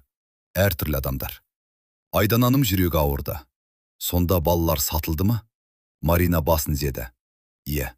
Қанша ақшаға? Әр балаға әртүрлі. Айдана көз жасын ұстай алмады. Менің баламның бағасы қанша болды? Марина үнсіз қалды. Айтыңыз. $50,000. Айдананың жүрегі шым етті. Менің баламды ақшаға бағалаған. Марина жылап, кешіріңіз. Сіз неге үндемедіңіз? Қорықтым. Мен де қорықтым, бірақ мен баламнан айырылдым. Марина басын төмен түсірді. Мен күн сайын сол үшін өзімді жек көремін. Сол кезде дәліздің ар жағынан аяқ дыбысы естілді. Марина бірден үнсіз қалды. Біреу келе жатыр. Айдана, кім? Біз кетуіміз керек. Бірақ есік тарс жабылды. Дәлізде ер адамның дауысы естілді. Марина. Маринаның жүзі бозарып кетті. Виктор. Нұрлан сыртта полицияға белгі берді. Бірақ ғимарат ішінде жарық өшіп қалды. Қараңғылық. Айдана Маринаның қолынан ұстап. Қайда барамыз? Артқы есік бар. Екеуі дәлізбен жүгірді. Бірақ бірнеше қадамнан кейін Марина сүрініп құлады. Менің аяғым. Айдана оны көтеруге тырысты. Сол кезде бір адам олардың алдына шықты. Виктор Соколов. Жасы 60-тан асқан. Жүзі суық. Қайда бара жатырсыңдар? Марина Айдананың алдына тұрып. Оған тиіспе. Виктор күлді. Мен оған тиіспеймін. Ол Айданаға қарады. Мен тек шындықты айтқым келеді. Сіз менің баламды ұрладыңыз. Мен емес. Онда кім? Сен әлі толық шындықты білмейсің. Айдана, айтыңыз. Виктор жақындады. Сенің баламды алып кету жоспары бұдан әлде қайда ертерек басталған. Қалай? Сен жүкті болғанға дейін. Айдана қатып қалды. Не дедіңіз? Сенің жүктілігімді біреу алдын ала білген. Бұл мүмкін емес. Виктор, мүмкін. Кім? Виктор жауап бермеді. Кім менің баламды алдын ала таңдады? Виктор оған қарап. Сенің күйеуіңнің бір құпиясы бар. Айдананың жүзі өзгерді. Нұрланның? Өтірік. Нұрлан сенің жүкті болғанымды білмей тұрбақ бір адаммен кездескен. Айдана үнсіз қалды. Кіммен? Виктор. Мен оның атын айта аламын. Осы кезде сырттан полицияның дауысы естілді. Полиция, қолдарыңызды көтеріңіз. Виктор жалт бұрылды. Марина, Айдана, жүгір. Полиция ғимаратқа кірді. Виктор қашуға тырысты, бірақ Асқар оны ұстап алды. Соколов, сіз ұсталдыңыз. Виктор қарсылық көрсетті. Сіздер ештеңе дәлелдей алмайсыздар. Асқар, бізге дәлел жеткілікті. Виктор Айданаға қарап күлімсіреді. Бірақ сен әлі де күйеуіңе сұрақ қоюың керек. Полиция Викторды алып кеткеннен кейін Айдана Нұрланға қарай жүрді. Нұрлан, Виктор сенің бір құпияң бар деді. Нұрланның жүзі өзгерді. Ол өтірік айттыр. Сен оны бұрын білдің бе? Кімді? Викторды. Нұрлан үндемеді. Айдананың жүрегі ауырды. Нұрлан, мен оны бұрын көргенмін. Қашан? Сен жүкті болғанға дейін. Айдананың көзіне жас келді. Неге маған айтпадың? Нұрлан басын төмен түсірді. Өйткені ол сенің отбасына қатысы жоқ деп ойладым. Бірақ ол менің баламды ұрлаған адамдардың бірі. Мен білмедім. Сен не білдің? Нұрлан жауап бере алмады. Сол сәтте Арман да келді. Әке? Нұрлан оған қарады. Сен бәрін естідің бе? Арман басын изеді. Иә. Айдана. Нұрлан, шындықты айт. Нұрлан көзін жұмды. Жақсы. Ол керең дем алды. Сен жүкті болған кезде... Ол сөзін аяқтай алмады. Сол сәтте Асқар жүгіріп келді. Нұрлан мырза, не болды? Біз Виктордың үйінен бір нәрсе таппық. Не? Асқар қолындағы фотосуретті көрсетті. Фотода жас Нұрлан тұр, жанында Елена Сергеевна, ал олардың артында Виктор Соколов тұр. Фотосуретті көрген Айдананың қолы дірілдеді. Бұл не? Нұрланның жүзі бозарып кетті. Мен Арман әкесіне қарап. Әке, сіз бұл адамдармен бұрыннан таныс болғансыз ба? Нұрлан көзін төмен түсірді. Иә. Айдананың жүрегі ауырды. Неге? Нұрлан жауап беруге мәжбүр болды. Өйткені сен жүкті болмай тұрып, ол тоқтап қалды. Мен Елена Сергеевнамен бір рет кездескенмін. Айдана шегініп кетті. Не үшін? Нұрланның көзіне жас келді. Ол маған сенің жүктілігің туралы ақпарат берді. Айдана үнсіз қалды. Бірақ мен оның не үшін сұрағанын білмедім. Арман, сонда олар мені алдын ала жоспарлаған ба? Нұрлан жауап бере алмады, ал Асқар қолындағы тағы бір құжатты ашты. Бізде тағы бір мәселе бар. Қандай? Асқар. Виктордың үйінен табылған жазбаларға қарағанда, Айдананың жүктілігі туралы ақпаратты перзентханаға біреу сырттан берген. Айдана. Кім? Асқар қағазға қарады. Әзірге белгісіз. Содан кейін ол ең төменгі жолды көрсетті. Онда ақпарат көзі Н. Қасымов деп жазылып тұрды. Айдананың жүрегі тоқтап қалғандай болды. Н. Қасымов. Нұрлан да сол жазуға қарады. Бұл Арман. Бұл менің әкемнің аты емес пе? Нұрланның жүзі ағарып кетті. Ал Айдана оның көзіне тіке қарап. Нұрлан, сен оларға менің жүкті екенімді хабарладың ба? Нұрлан үнсіз қалды. Осы үнсіздік Айдананың жүрегіне жаңа күдік тастады. Ал келесі бөлімде Нұрланның 18 жыл бойы жасырған құпиясы ашылып, оның бұл қылмысқа қатысы бар ма, әлде ол да біреудің құрбаны болғаны белгілі болады. Нұрлан, сен оларға менің жүкті екенімді хабарладың ба? Айдананың дауысы дірілдеді. Бөлме ішін ауыр тыныштық басты. Нұрлан бірден жауап бере алмады. Арман әкесіне қарап тұрды. Асқар да үндемей күтті. Ақыры Нұрлан басын төмен түсірді. Иә. Айдананың жүрегі шымете қалды. Не үшін? Мен... Нүшін Нұрлан? Айдананың дауысы қатты шықты. Мен сенің жүктілігің туралы Еленаға айттым. Неге? Мен оның кім екенін білмедім. Сен оны бұрыннан таныдың ба? Иә. Айдана көз жасын сүртті. Қашаннан бері? Нұрлан терең дем алды. Біз үйленбей тұрып. Айдана аң-таң болды. Сен маған ешқашан айтпадың. Өйткені ол өткен өмірім еді. Бірақ ол өткен өмірін біздің баламыздың ұрлануына себеп болды. Нұрлан үнсіз қалды. Асқар алға шықты. Нұрлан мырза, бәрін басынан бастап айтып беріңіз. Нұрлан баяу сөйлей бастады. Үйленбей тұрып мен құрылыс компаниясында жұмыс істедім. Сол жерде Виктор Соколовпен таныстым. Ол кезде Елена де сол ортада жүрген. Иә. Сіздер не туралы сөйлестіңіздер? Нұрлан көзін төмен түсірді. Бизнес туралы. Асқар. Нақтырақ. Виктор жеке медициналық ортаға ашқысы келді. Оған құжат рәсімдеуге көмектесетін адам керек болды. Сіз көмектестіңіз бе? Кейбір құжаттарын тексердім. Заңсыз екенін білдіңіз бе? Жоқ, Айдана. Ал Елена? Оны сол жерде кездестірдім. Арамызда ешқандай қарым-қатынас болған жоқ. Айдана оның көзіне қарады. Оған сенің жүктілігім туралы қалай айтып қойдың? Нұрлан.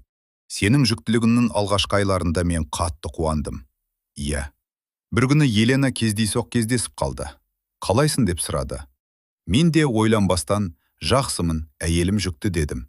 Айдананың көзіне жас толды. Сен оған баланың қай айда туатынын да айттың ба? Иә. Перзентхананда. Нұрлан басын изеді. Иә. Айдана орындыққа отырып қалды. Сен білмей-ақ менің баламды олардың қолына бергенсің. Мен ештеңе білмедім, Айдана. Бірақ сен ақпарат бердің. Иә. Бұл менің өмірімдегі ең үлкен қателік болды. Асқар үстелге құжат қойды. Бірақ бізде тағы бір нәрсе бар. Құжатта ақпарат көзі Н. Қасымов деп жазылған. Бұл жазуда Виктор қалдырған. Нұрлан. Менің аты жөнімді олар өздері жазған болуы мүмкін. Неге? Мені кінәлі етіп көрсету үшін. Асқар ойланып қалды. Мүмкін. Сол кезде Арман. Сонда әкем мені ұрлауға көмектескен жоқ па? Асқар оған қарады. Қазіргі дәлелдер бойынша әкеңіз баланым ұрланатынын білмеген. Арман әкесіне жақындады. Әке, Нұрланның көзіне жас келді. Кешір мені. Арман оны құшақтады. Сіз білмедіңіз. Айдана оларды көріп жылап жіберді. Бірақ оның жүрегіндегі жара әлі жазылған жоқ. Сол түні Асқар Викторды тергеді. Сіз Нұрланды не үшін бақыладыңыз? Виктор күлімсіреді. Нұрлан ештеңе білмейді. Онда неге оның аты құжатта? Себебі бізге ақпарат керек болды. Қандай ақпарат? Оның әйелі жүкті екенін. Оны кім сұрады? Виктор үнсіз қалды. Асқар. Елена ма? Виктор. Елена да білетін. Да дегеніңіз қалай? Виктор басын көтерді. Елена жалғыз емес еді.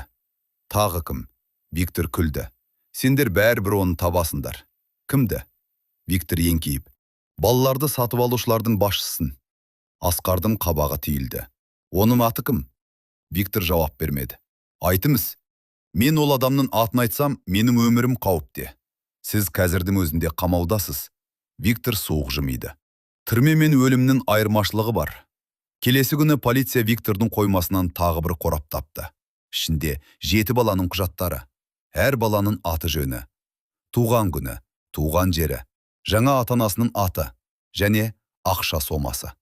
Асқар әр құжатты бір-бірлеп қарады. Бір құжатта ер бала 2008 жыл, бағасы $50,000. Бұл Әлиханның құжаты. Екіншісінде қыз бала 2010 жыл, бағасы $70,000.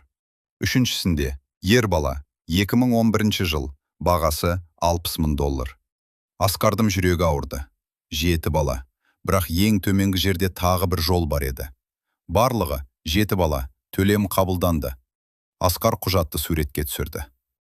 Сол күні Арман туған анасының үйінде отырды. Айдана оған бала кезіндегі заттарын көрсетіп жатты. Мынау сенің алғашқы ойыншығың. Мынау ше. Оны әкең сатып алған.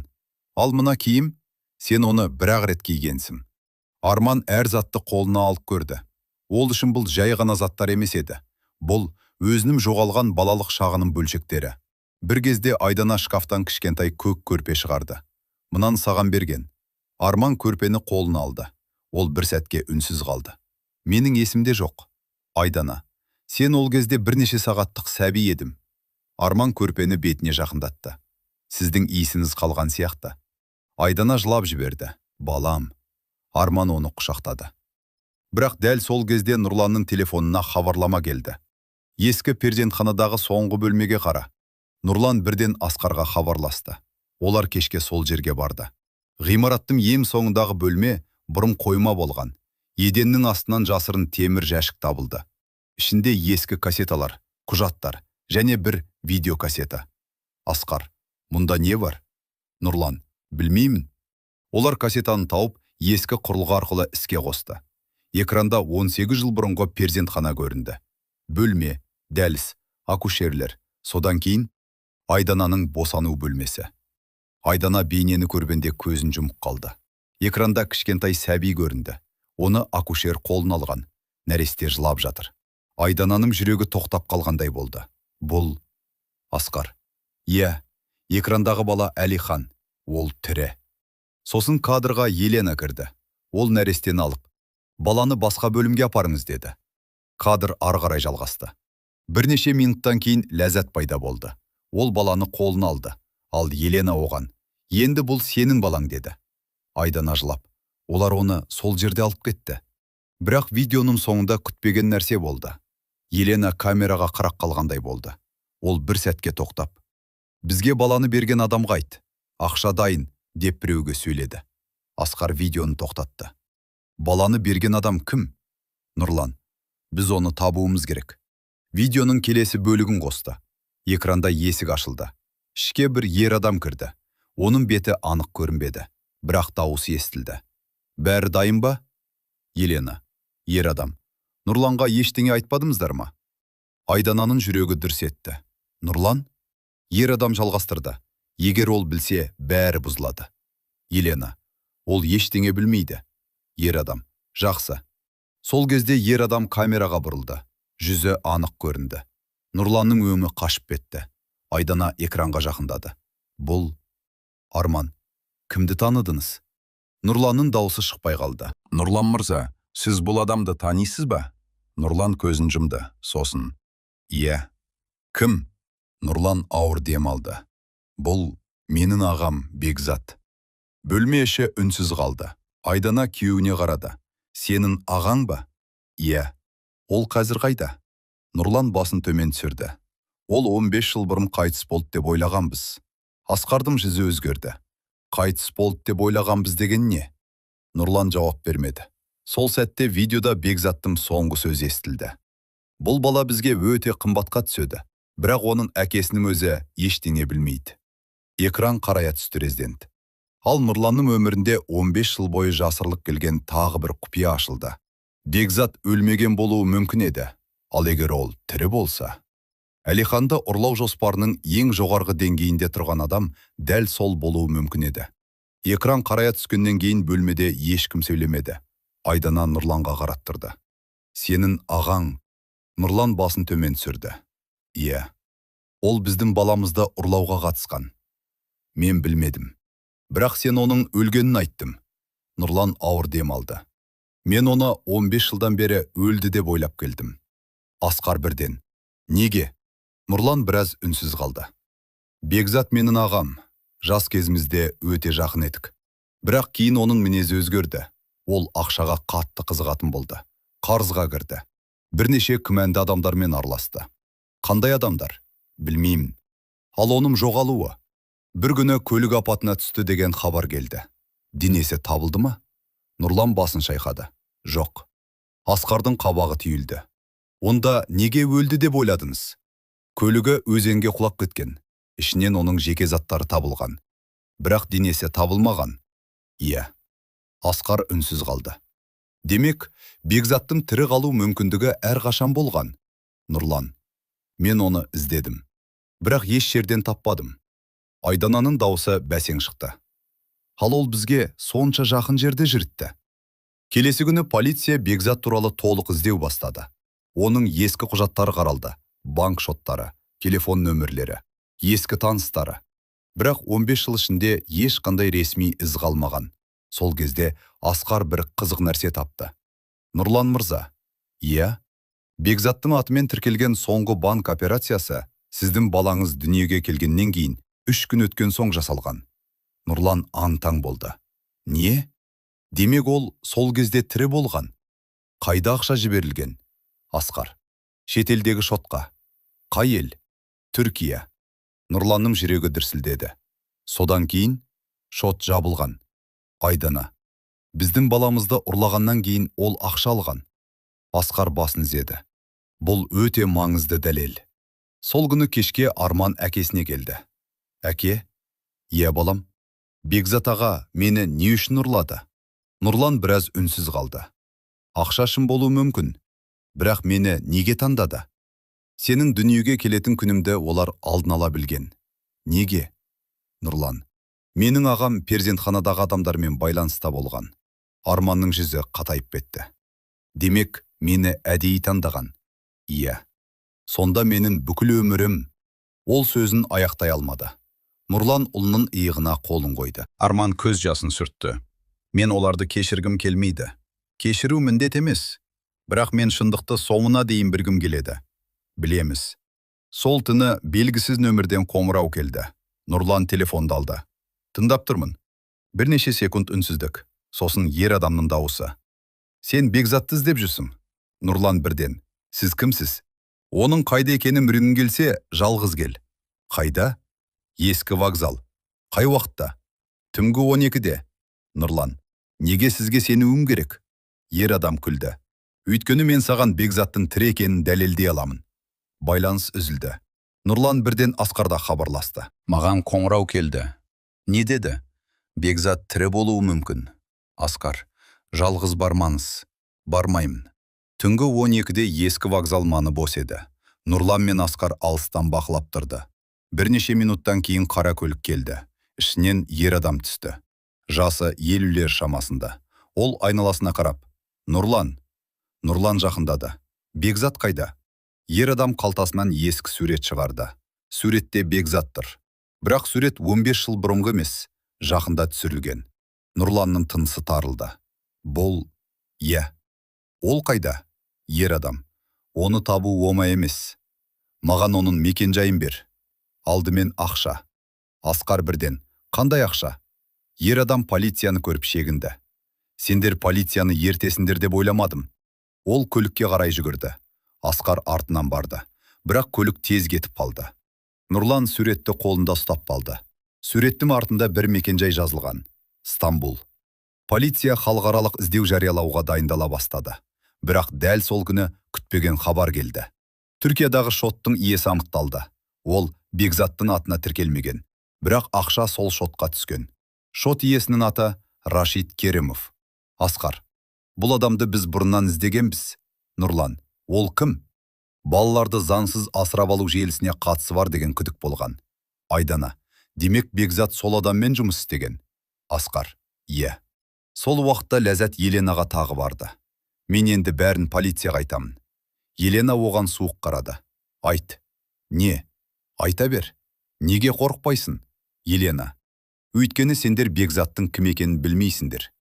Ләззаттың жүзі өзгерді. Бекзат тірі ме? Елена үндемеді. Айт. Ләззат артқа шегінді. Ол тірі. Ол қайда? Сенің балаңды қорғап жүрген адам сияқты көрінеді. Қорғап жүр ме? Елена күліп. Жоқ. Ол жақындап. Ол Арманды ешқашан жай ғана бала деп көрген емес. Ләззаттың жүрегі суып кетті. Онда не үшін? Елена жауап бермеді. Келесі күні Арманға белгісіз нөмірден хабарлама келді. Сен шындықты білгің келсе, бүгін кешке жалғыз кел. Төменде мекенжай көрсетілген. Арман бірден Нұрланға көрсетті. Барма. Бірақ бұл қауіпті. Мүмкін бұл Бекзат шығар. Айдана.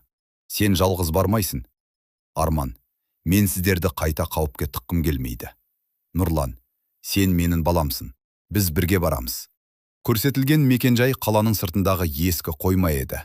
Арман, Нұрлан және полиция жасырын түрде барды. Қойманың есігі ашық. Іште ешкім жоқ. Бірақ үстел үстінде бір ғана конверт жатыр. Арман оны ашты. Ішінен бірнеше фотосурет шықты. Бірінші фотода Арман сәби кезінде, екіншіде 1 жаста, үшіншіде мектепте, төртіншіде 15 жасында. Арманның қолы дірілдеді. Олар мені бақылап отырған. Нұрлан фотоларды қарады. Бұл тек бүгін емес. Соңғы фотода Арманның қазіргі бейнесі бар. Ол бірнеше күн бұрын түсірілген. Асқар. Біреу сіздерді қазірде бақылап жүр. Сол сәтте артқы жақтан дыбыс шықты. Бәрі бұрылды. Қара көлеңкеден бір адам шықты. Арман оны көргенде қатып қалды. Ол адам жас ұлғайғанмен жүзінде бір ерекшелік бар еді. Нұрлан бірден таныды. Бекзат. Ер адам тоқтады. Арман оған қарап. Сіз? Бекзаттың көзінен жас шықты. Әлихан. Арман. Менің атым Арман. Бекзат ауыр дем алды. Сенің шын атың Әлихан. Нұрлан оған қарай жүрді. Сен 15 жыл бойы қайда болдың? Бекзат жауап бермеді. Сен менің баламды не үшін ұрладың? Бекзат көзін төмен сүрді. Мен оны ұрлаған жоқпын. Нұрлан ашуланды. Сен видеоға түскенсің. Сен ақша туралы сөйлестім. Онда сенің қатысың бар. Бекзат басын изеді. Менің қатысым болды. Айдана да келіп жетті. Онда неге? Бекзат оған қарады. Мен қылмысты тоқтатқым келді. Айдана. Бірақ баламды алып кеттіңдер. Онда қалай тоқтатпақ болдым? Бекзат көз жасын сүртті. Мен сол кезде бәрін түсіндім. Нені? Балаларды сатып жатқан адамдардың артында әлде қайда үлкен адам тұрғанын. Кім? Бекзат жауап берер алдында арт жақтан көлік дыбысы естілді. Ол бірден. Сендер кетіңдер. Нұрлан. Неге? Олар мені талып қойды. Полиция қаруын дайындады. Бірнеше секундтан кейін қоймаға 2 қара көлік кірді. Бекзат. Егер мені ұстасандар бәрі бітеді. Асқар. Біз сізді қорғауға аламыз. Бекзат. Кеш. Ол қалтасынан флешка шығарды. Мына жерде барлық дәлел бар. Асқар оны алды. Мұнда не бар? 7 баланың ғана емес. Ол Арманға қарады. 100-ден астам баланың аты бар. Бәрі үнсіз қалды. Бекзат. Бұл желі 18 жыл емес, 20 жылдан астам жұмыс істеген. Айдананың жүрегі ауырды. Ал менің балам? Бекзат, сенің балаңды ұрлау бұйрығын берген адам, ол бір сәтке тоқтады. Балаңыздың әкесі Нұрланға өте жақын адам. Нұрланның жүзі өзгерді. Кім? Бекзат, сенің әкең. Нұрлан қатып қалды. Менің әкем бе? Иә. Айдана антан. Бірақ ол қайтыс болғанына 20 жыл болды. Бекзат, оның аты құжаттарда өлген. Бірақ бұл желіні ол басқарған. Нұрлан басын ұстап қалды. Ал Бекзат флешканы Асқарға ұстатып. Осыдан кейін бәрі ашылады. Сол сәтте сырттан оқ дыбысы естілді. Бекзат жерге құлады. Бекзат! Арман оған қарай ұмтылды. Асқар, бәрі кейін. Қазір кетуіміз керек. Бірақ Бекзат әлсіз дауыспен. Флешканы сақтаңдар. Оның көздері жұмылды, ал алыстан қара көліктердің бірі қашып бара жатты. Олардың қолында 100-ден астам баланың тағдыры жазылған дәлел бар еді. Бірақ ең қорқынышты сұрақ енді пайда болды. Нұрланның қайтыс болған әкесі бұл қылмысты қалай басқарды, және оның өлімнен кейін бұл істі кім жалғастырды? Ал флешкадағы алғашқы файлдың атауы Айдана Қасымова, бала, нөмірі 001 деп тұрды. Айдана Қасымова, бала, нөмір 001. Асқар флешкадағы файл атауын тағы бір рет оқыды. Бөлме ішіндегі адамдардың бәрі үнсіз қалды. Айдана экранға жақындады. Нөмір 001 деген не? Асқар жауап беруге асықпады. Бұл құжаттағы алғашқы тіркелген бала болуы мүмкін. Яғни менің балам бірінші болды ма? Мүмкін. Арман экранға қарап тұрды. Мен бірінші бала болсам, кейінгі балаларда осы жүйемен жоғалған ба? Иә, солай көрінеді. Нұрланның жүзі сұрланып кетті. Ал Бекзаттың айтқан ше, менің әкем. Асқар, алдымен флешкадағы ақпаратты толық тексеруіміз керек. Бекзат жедел жәрдеммен ауруханаға жеткізілді. Ол ауыр жараланғанымен тіреді. Асқар дәрігерлерден жағдайын сұрап, қайтадан полиция бөліміне оралды. Флешка арнайы компьютерге қосылды. Ішінде ондаған папка бар екен. 2006, 2007, 2008, 2009. Жылдар бірінен соң бірі жазылған. Әр папканың ішінде балалардың аты жөні, туған күні, перзентхана, жаңа құжаттағы аты, ақша сомасы. Ал ең соңында жеткізілді деген белгі. Асқардың жүрегі ауырды. Бұл жай ғана ұрлау емес. Нұрлан, не дейсіз? Балалардың тағдыры алдын ала жоспарланған. Айдана, қайда жіберілген? Асқар, кейбірі басқа қалаларға, кейбірі шетелге. Айдана көз жасын сүртті.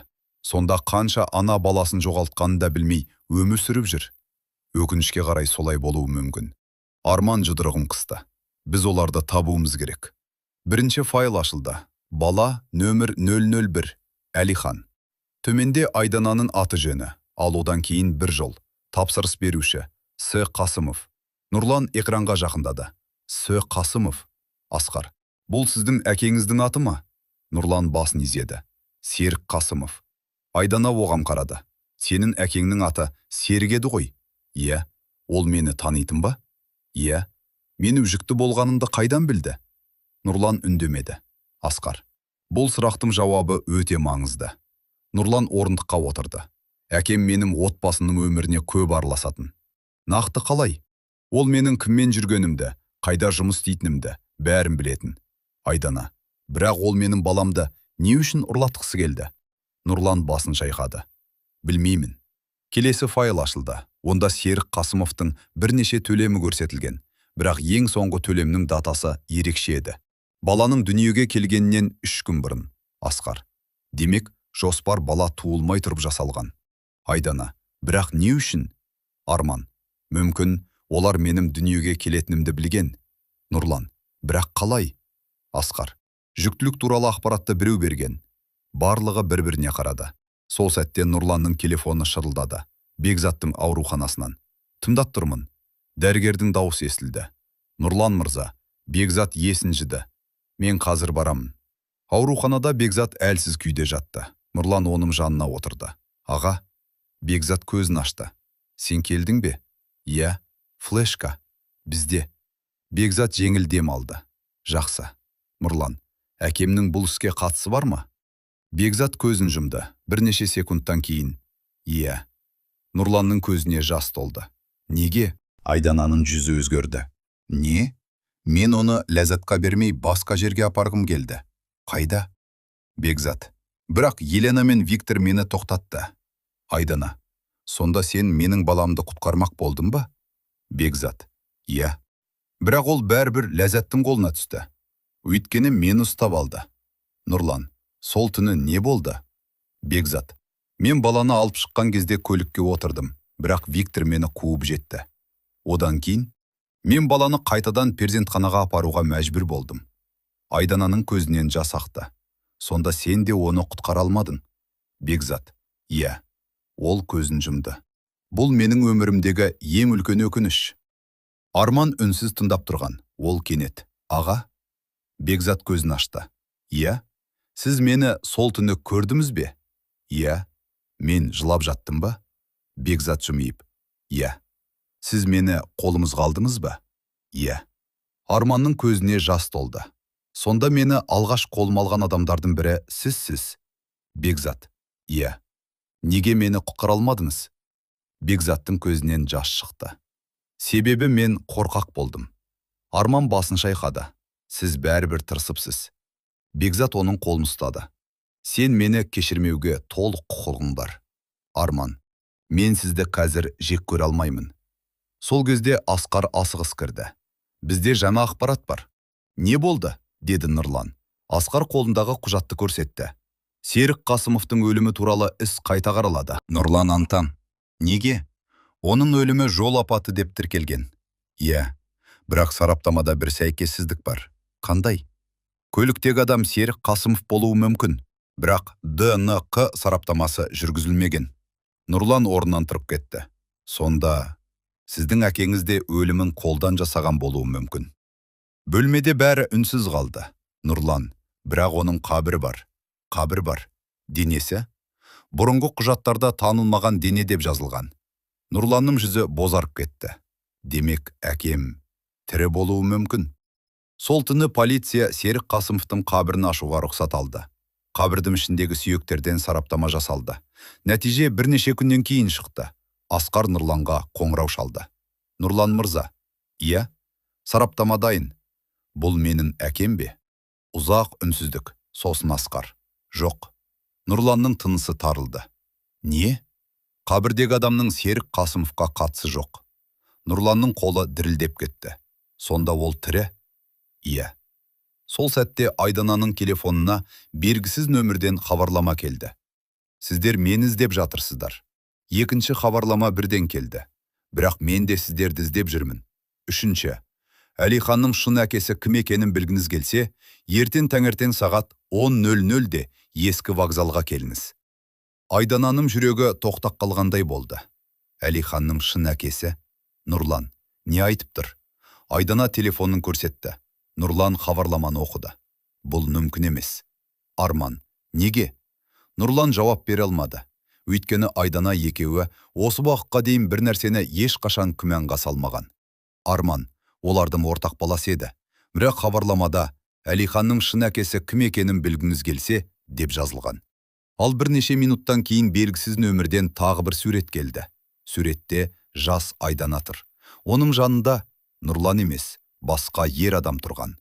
Айдананың жүзі бозарып кетті. Бұл суреттің бар екенін мен ешқашан білмедім. Нұрлан суретке қарап қатып қалды. Ал суреттегі ер адамның жүзін көргенде, Бекзат төсекте орнынан қозғалмақ болып. Жоқ, ол тірі болмау керек еді, деп сыбырлады. Арман, кім ол? Бекзаттың жауабы бәріне сеңгіретті. Сенің биологиялық әкең. Сенің биологиялық әкең. Бекзаттың әлсіз дауысы бөлме ішін піліп өткендей болды. Айдана қозғала алмай қалды. Нұрланның жүзі бозарып кетті. Арман болса ештеңе түсінбей, бірінен кейін бірі қарап тұрды. Не дедіңіз? Деді ол ақырын. Бекзат көзін жұмды. Суреттегі адам сенің биологиялық әкең. Арман бір қадам артқа шегінді. Бұл мүмкін емес. Нұрлан, Бекзат, сен не айтып тұрсың? Мен шындықты айтып тұрмын. Айдана басын шайқады. Жоқ. Ол суретке қайта қарады. Жас Айдана, жанындағы ер адам. Бұл сурет шамамен 20 жыл бұрын сүрілген. Айдана әлгі адамды таныды. Бірақ оны көргеніне көп жыл болған. Оның аты... Айдана сөзін аяқтай алмады. Нұрлан, кім? Айдана көз жасын сүртті. Ерлан. Нұрлан оған ұзақ қарап тұрды. Сен оны қайдан білесің? Айдана. Мен оны сенен бұрын танығанмын. Бөлме қайтадан үнсіз қалды. Айдана өткенде еске түсірді. Ол Нұрланмен таныспай тұрып, Ерлан деген жігітпен араласқан, бір-бірін жақсы көрген. Бірақ олардың қарым-қатынасы ұзаққа созылмаған. Ерлан басқа қалаға жұмысқа кеткен. Содан кейін олардың байланысы үзілген. Айдана бірнеше айдан кейін Нұрланмен танысқан. Ал Ерлан туралы ол ешқашан айтпаған. Мен жүкті болғанымды Ерланға айтпадым, деді Айдана. Нұрлан оған қарап. Неге? Өйткені мен оның қайда екенін білмедім. Ал балаңның әкесі кім екенін өзім білдім бе? Айдана көз жасын сүртті. Мен сені баланың әкесі деп қабылдадым. Нұрланның жүзі өзгерді. Қабылдадың дегенің қалай? Мен Ерлан кеткеннен кейін сенің қасында болдым, уақыт бойынша. Ол тоқтап қалды. Арман бәрін тыңдап тұрды. Сонда сіз менің әкем емессіз бе? Нұрлан бірден оған қарады. Арман, маған шындықты айтыңыз. Нұрланның көзіне жас келді. Мен сені туған күніңнен бастап өз балам деп білдім, бірақ биологиялық жағынан. Нұрлан жауап бере алмады. Айдана жылап. Біз оны ешқашан тексермедік. Арман басын төмен түсірді. Ол үшін бұл екінші рет бүкіл өмірінің өзгеруі еді. Бірнеше күн бұрын ғана өзінің Ләззаттың баласы емес екенін білді. Енді Нұрланның да биологиялық әкесі болмауы мүмкін екенін естіді. Мен кіммін сонда? Деді ол сыбырлап. Айдана оны құшақтауға ұмтылды. Бірақ Арман бір қадам шегінді. Маған біраз уақыт керек. Ол бөлмеден шығып кетті. Нұрлан Айдананың жанына келді. Сен неге маған бұл туралы айтпадың? Өйткені мен өзімде нақты білмедім. Ал Ерлан? Мен оны жылдар бойы көрмедім. Ол біздің өмірімізге неге қайта оралды? Бекзат жауап берді. Өйткені оны да осы адамдар іздеген. Нұрлан, неге? Себебі олар оның Айданамен қарым-қатынасын білген. Сонда олар баланың биологиялық әкесін де білген. Иә, Айдана. Олар Арманның әкесін алдын ала анықтаған. Бекзат басын изеді. Дәл солай. Асқар. Бұл істің бәрі баланың дүниеге келуінен бұрын жоспарланған болуы мүмкін. Келесі күні ДНК сараптамасы жасалды. Бұл жолы Арман мен Нұрланның арасында. Нәтиже шыққанша Айдана аурухананың дәлізінде жалғыз отырды. Нұрлан қасында. Екеуі де сөйлемеді. Бірнеше сағаттан кейін дәрігер шықты. Қолында конверт. Нұрлан Қасымов? Иә. Нәтиже дайын. Нұрлан конвертті ашты. Ол бірнеше жолды оқып шықты. Көзінен жас шықты. Айдана, не болды? Нұрлан оған қағазды берді. Биологиялық әке мен бала арасындағы туыстық анықталмады. Айдана көзін жұмды. Нұрлан қабырғаға сүйенді. Мен оның әкесі емеспін. Айдана, бірақ сен оның әкесісің. Нұрлан жылап. Мен оны 18 жыл күттім. Оны менің балам деп қабылдадың. Мен одан ешқашан бас тартпаймын. Айдана оның қолын ұстап. Сен оның жүрегіндегі әкесісің. Арман нәтижені естігенде ұзақ уақыт үндемеді. Ол Нұрланға қарап. Сіз менің биологиялық әкем емессіз. Иә, бірақ Нұрланның даусы дірілдеді. Мен сені бәрібір балам деп санаймын. Арманның көзіне жас келді. Мен де сізді әкем деп санаймын. Нұрлан оны құшақтады. Екеуі ұзақ жылады. Сол сәтте Арман, енді Ерланды табуымыз керек. Нұрлан басын изеді. Табамыз. Полиция Ерланның ескі деректерін тексерді. Оның аты жөні бірнеше жылдан кейін өзгертілген екен. Жаңа аты Ермек Сағындықов. Соңғы мекенжайы басқа ел. Бірақ бірнеше күн бұрын оның Қазақстанға кіргені анықталды. Асқар. Ол осында. Айдананың жүрегі дүрсілдеді. Неге келді? Мүмкін баласын іздеп келген шығар. Арман. Мен оны көргім келеді. Кешке Айданаға тағы бір хабарлама келді. Ертең таңғы сағат 10:00 ескі вокзал. Бұл жолы бір ғана сөз. Келіңіз. Ертеңіне Айдана, Арман, Нұрлан және полиция вокзалға келді. Адамдар арасында бір ер адам тұрды. Жасы шамамен 45 шамасында. Шашына ақ кірген. Бірақ жүзінде Айдана 20 жыл бұрын көрген таныс белгілер бар. Айдана тоқтап қалды. Ерлан? Ер адам оған қарады. Көздеріне жас толды. Айдана. Арман оның қасына жақындады. Ерлан оған ұзақ қарап тұрды. Сосын ақырын. Әлихан? Арман. Менің атым Арман. Ерланның ерні дірілдеді. Екес, Чәңгәзір Армансың. Арман, сіз менің әкемсіз бе? Ерлан көз жасын сүртті. Егер ДНК растаса. Арман, сіз мені неге іздедіңіз? Ерлан, мен сені туғанымнан кейін бірнеше күн ғана көрдім. Айдана, не? Мен перзентханаға келгенмін. Неге? Сенің туғанымды естідім. Айдана, мен саған айтқан жоқпын. Саған айтқан адам болды. Айдана, кім? Ерлан, Нұрланның әкесі. Нұрланның жүзі өзгерді. Менің әкем сенің бар екеніңді білді ме? Ерлан, иә. Неге? Өйткені ол мені сенің өмірінен кетуге мәжбүрледі. Айдана, қалай? Ерлан, ол маған ақша ұсынды. Нұрлан, неге? Сенен алыстауым үшін. Нұрланның көзіне жас келді. Ал сен келістің бе? Ерлан, мен ақша үшін кеткен жоқпын. Онда? Ерлан Айданаға қарады. Мені қорқытты. Айдана, немен? Егер мен қайтып келсем, саған және балаға зиян келетінін айтты. Арман, сонда сіз мені қорғау үшін кетіп қалдыңыз ба? Ерлан, иә. Осы кезде Асқарға телефон келді. Ол бірнеше секунд тыңдап, не? Жүзінің түсі өзгерді. Нұрлан, не болды? Асқар, Бекзат ауруханадан жоғалып кеткен. Қалай? 2 полиция қызметкері күзетіп тұрған. Қашып кетті ме? Жоқ. Онда? Асқар, камералар өшірілген. Нұрлан, оны кім алып кетті? Асқар жауап бермеді. Сол кезде Ерланның телефоны шырылдады. Ол тыңдап тұрды. Дауысы дірілдеп, жоқ. Айдана, не болды? Ерлан телефонды қойды. Олар Бекзатты алып кеткен. Асқар, сіз оны қайдан білесіз? Ерлан, себебі мағанда хабарласты. Кім? Ерлан көзін жұмды. Серік Қасымов. Нұрланның жүрегі тоқтап қалғандай болды. Менің әкем? Иә. Ол тірі ме? Ерлан басын изеді. Иә. Нұрланның көзіне жас толды. Ол қайда? Ерлан, мен білмеймін. Бірнеше секундтан кейін Арманның телефонына бейне келді. Бейне жазбада Бекзат отыр. Арты қараңғы бөлме. Бекзат камераға қарап, Арман. Ол ауыр дем алды. Егер бұл бейнені көріп тұрсам, мен іздеме. Арманның жүрегі дүрсілдеді. Өйткені олар мені ғана емес. Бекзат тоқтады. Сен де бақылап отыр. Бейне аяқталды.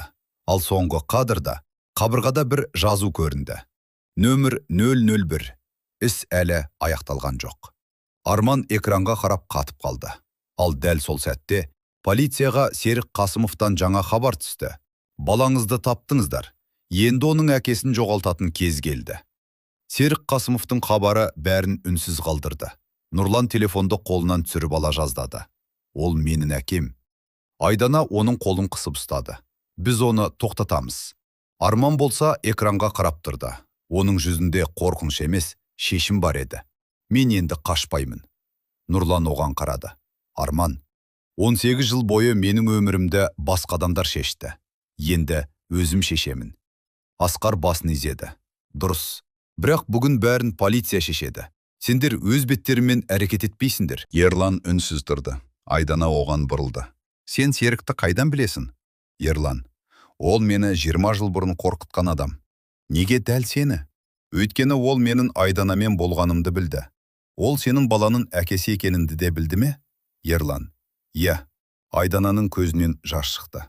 Сонда ол Арманның дүниеге келетінін бәрінен бұрын білген. Асқар, бұл істің ең маңызды тұсы осы. Полиция Серіктің ескі байланыстарын қайта тексерді. Бірнеше сағаттан кейін Асқар жаңа ақпаратпен келді. Біз оның қазіргі тұрған жерін таптық. Нұрлан орнынан тұрды. Қайда? Қала сыртындағы ескі демалыс базасы. Бекзат сонда ма? Камера жазбаларында сол жерде Бекзатқа ұқсайтын адам көрінді. Арман, мен де барамын. Асқар, жоқ. Бірақ бұл операция. Нұрлан, біз осында күтеміз. Арман үндемей басын изеді. Түнгі сағат 12-де полиция жасағы ескі демалыс базасына кірді. Ғимарат қараңғы, есіктер ашық, бөлмелер бос. Бірақ төменгі қабаттан дауыс естілді. Сендер бәрібір келдіңдер. Асқар жарықты қосты. Бөлменің ортасында Серік Қасымов тұр. Қолында қару жоқ. Ол жай ғана күлімсіреп тұрды. Серік Қасымов? Иә, Асқар. Сіз қамауға алындыңыз. Серік күліп. 18 жыл кешіктіңдер. Бекзат қайда? Қайсысы? Бекзат. Серік. Ол тірі. Қайда? Оны жібердім. Асқар. Неге? Өйткені ол енді маған керек емес. Сол кезде артты есік ашылды. Бекзат кірді. Ол өтірік айтып тұр. Нұрланда полициямен бірге келіп қалған еді. Аға, Бекзат, мен оның қашып кетуіне жол бермедім. Серік оған қарап, сен әрқашан ақымақ болдың, Бекзат. Ал сен әрқашан адамдардың өмірін ақшаға сатып алдың. Серік күлімсіреді. Сен менің естегенімді еш қашан түсінбедің. Бекзат, мен бәрін түсіндім. Асқар Серіктің қолына кісен салды. Сіз балаларды заңсыз беру, құжаттарды қолдан жасау және адам ұрлау ісі бойынша күдіктісіз. Серік, дәлелдерің бар ма? Асқар, бар. Ол флешканы көрсетті. Серік алғаш рет қобалжыды.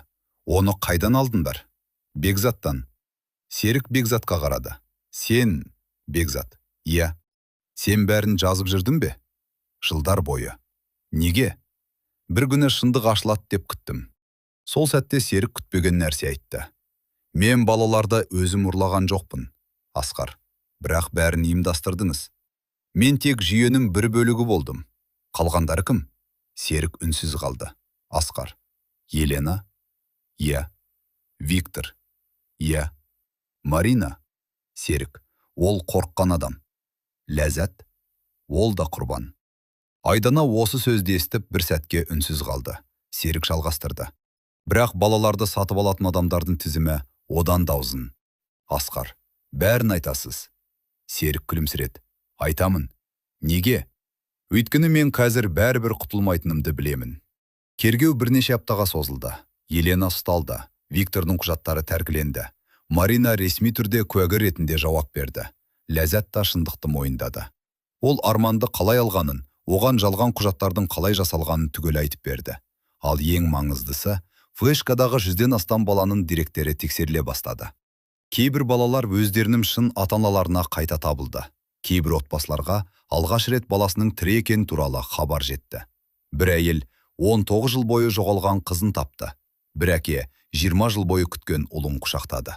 Ал Айдана сол көріністердің бәрін көріп отырып, менің баламды тапқаным менің бақытым. Бірақ басқа аналардың да балаларын тапқаны мен үшін одан да үлкен қуаныш деді. Бірнеше айдан кейін сот басталды. Сот залында Елена, Виктор және Серік отырды. Оларға ауыр айыптар тағылды. Сотта медициналық құжаттар көрсетілді. Бейне жазбалар көрсетілді. Банк операциялары дәлел ретінде ұсынылды. Ең соңында Арман сот залына кірді. Барлығы оған қарады. Ол бірнеше секунд үнсіз тұрды. Сосын, мен бұл жерге кек алу үшін келген жоқпын. Сот залында тыныштық орнады. Мен тек бір нәрсені айтқым келеді. Ол Еленаға қарады. Сіз менің өмірімді ұрладыңыз. Содан кейін Ләззатқа қарады. Сіз мені өсірдіңіз. Сосын Айданаға бұрылды. Ал менің туған анам мені 18 жыл күтті. Айдананың көзінен жас ақты.